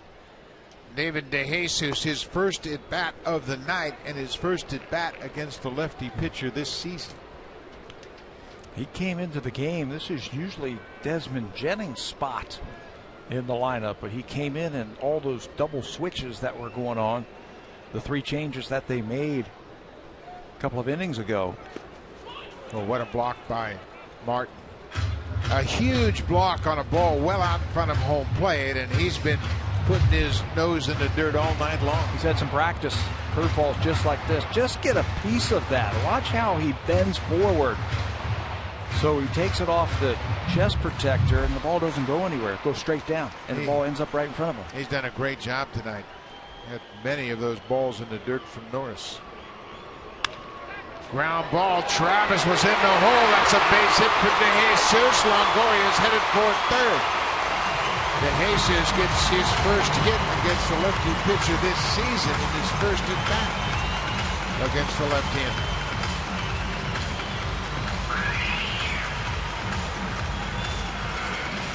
So John Gibbons gave Brett Cecil, the left-hander, DeJesus. They've got Miguel Castro up. It's a breaking ball in a pretty good spot. Travis was playing DeJesus to pull. He can't get back and make a play on it, so Cecil will leave. Miguel Castro will come in to face Logan Forsythe when we come back. Castro has 4 saves already this season.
Batters. Longoria blooped a single to right. Cecil came in, gave up a base at DeJesus. Now James Loney has come on deck, and he will bat for Logan Forsythe against the right-hander Miguel Castro. It looks like another 4-out save if the Blue Jays are going to want to win this one. First and third, 2-out. Castro, he's been in these situations already in this young season, these tight ball games. There are his numbers. He's going to have to get a good hitter out in James Loney. First and third, 2 outs.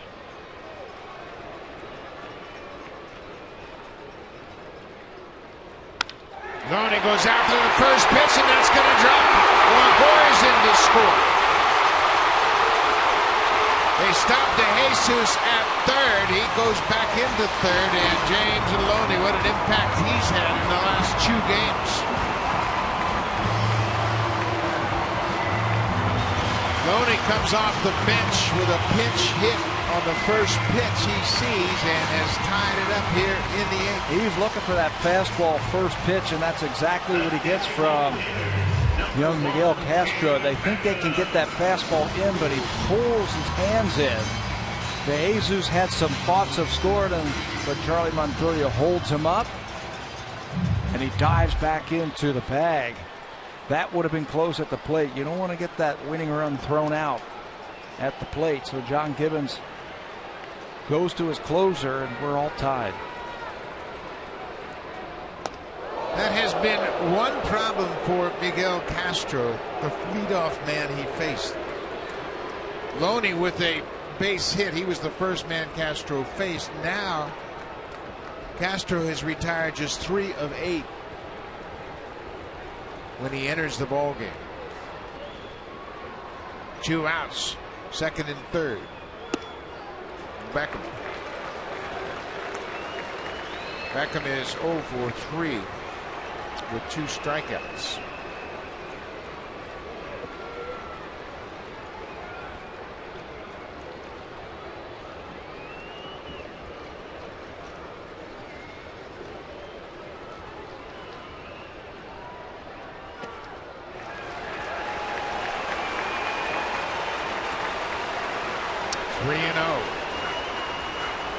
Castro, a second blown save.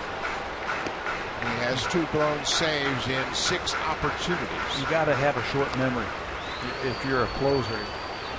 Gave up the big home run to Machado in his last outing, and then the big hit for Loney. So you got to forget about that. You got to make a pitch. 3-0. Beckham swings and drives in deep and out of here. Tim Beckham.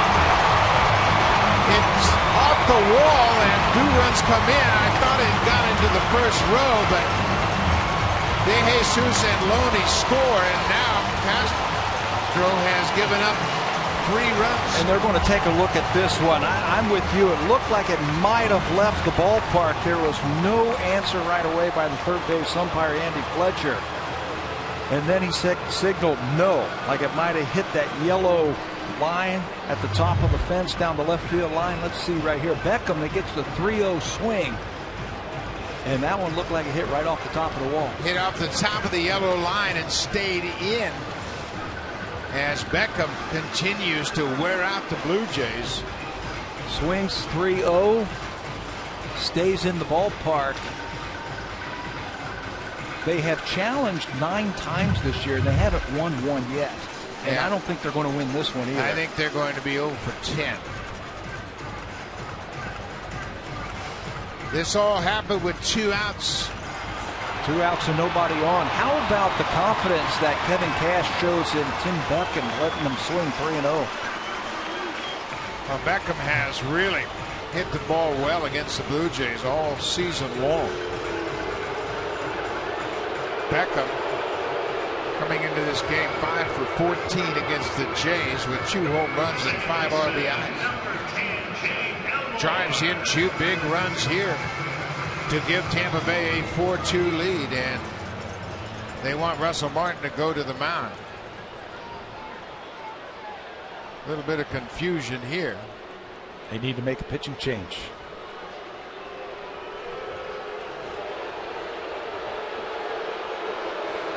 Gibbons is out to talk to Jerry Meals, the home plate umpire. And I'm not sure what they could be questioning here. The runners were at second and third, and now they're going to have a conference. The umpires are going to meet between home and third. On a double, both runs score. Both runs scored. It wasn't the ground rule. No concern about where the base runners were. They're both going to score. But DeMarlo Hale got something from the video room that alerted John Gibbons, and he wanted the umpires to look at something, and the umpires had a meeting and waved it off.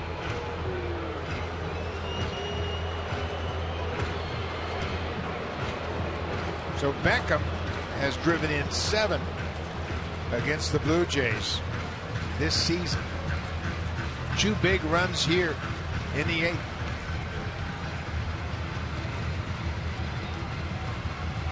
Two big swings by the Rays.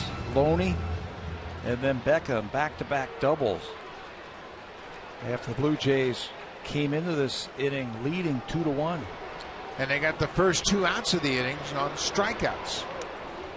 Longoria blooped a 2-out base hit into right, his 4th hit of the night. He would come around and score the tying run, and there goes Beckham to third. The ball is hit up the middle. Travis throws to first. The inning is over, but the damage is done. The Rays score 3 in the bottom of the 8th to erase the Blue Jays lead. They've taken over 4-2 as we head to the ninth.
Stats and video highlights. Plus, watch the Toronto Blue Jays live from anywhere.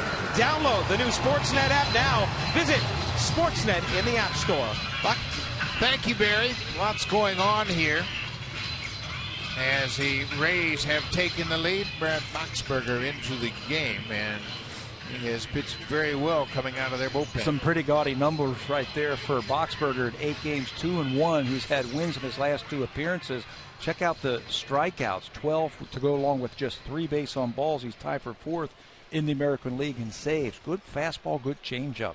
James Loney, who delivered the big pinch hit to tie the game, takes over defensively at first base, and everything has worked out perfectly for Tampa Bay. They got their best defender in the game at first. Boxberger is 4 for 4 in save opportunities. Blue Jays need to rally here in the ninth. They're going to have to rally against a pretty good bullpen and a pretty good pitcher in Boxberger. You mentioned it right at the end of last inning about the hot bullpen of the Rays. The home run that Smoke hit last night in the 9th inning snapped a string of 16 consecutive scoreless innings pitched by the Rays bullpen. And they're getting their share of strikeouts also. Tonight, the bullpen has 7 strikeouts. Gomes has 2, Geltz 2. Frieri struck out the side in the 8th. That gives them 24 strikeouts in their last 24 2/3 innings. Underrated bullpen. Longoria was hogging the line. He's going to skip it on the ground, and Loney makes a terrific play. We mentioned Loney in his great glove at first. Came into the game as a pinch hitter. Longoria was guarding against a double. Knocked it down, and the ball went into foul territory. 1 down. Now it's time for a preview of what's coming up next on Sportsnet Central. Here's Martine Guyard and Brendan Dunlop.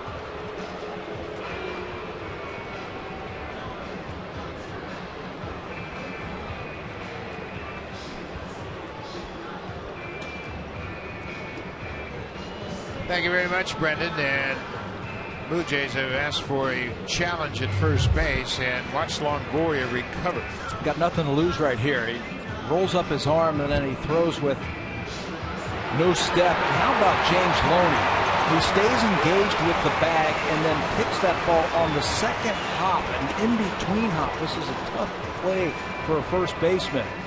You mentioned that everything is working out for the Tampa Bay Rays. Well, it works out. He gets to pinch hit against the right-hander and then comes in and makes a great play to get the first out. Good defensive play on both ends by Longoria and Loney. The Rays have committed just 5 errors this season. That's the lowest number, tied with Miami in the majors. Only 2 teams have committed as few as 5 errors. This is Justin Smoke. He's 0 for 3 with a couple of strikeouts. You know, you mentioned the bullpen of the Rays. That's what they do every year. They change the names, but the results are the same. They pick up players from other organizations. I don't know if they don't like them in those organizations, but they come here and for some reason they just take it to the next level. I'll tell you what, part of that is the pitching coach, Jim Hickey.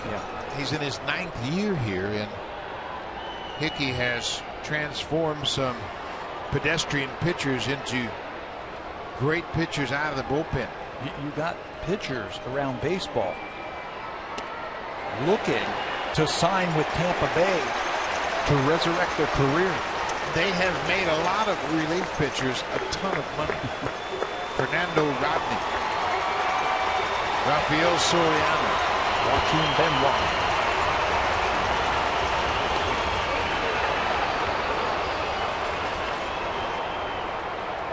Jerry Mears would not ask the third base umpire for an appeal. He said, I saw that one all the way, and he didn't swing at it. Justin spoke with a full count. This is a fastball. Look where the catcher is set up, and he wanted this call, but because he had to reach back over the plate, he doesn't get it. Smoke stays alive. Botsberger's got a very good combination fastball, changeup, and it's going to be tough. Justin Smoke in last night's game got an off-speed pitch, and he drove it out of here to left field.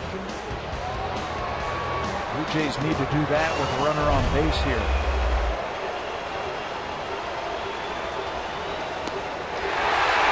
Changeup. Judah. The drive of the game is presented by the 2015 Honda CR-V, Motor Trend's 2015 Sport Utility of the Year. We had to wait late, but we got it. Courtesy of Russell Martin. This pitch from Steve Geltz is driven out of here in right field. Almost makes it into the Ray tank in right center field, but that's the drive of the game tonight.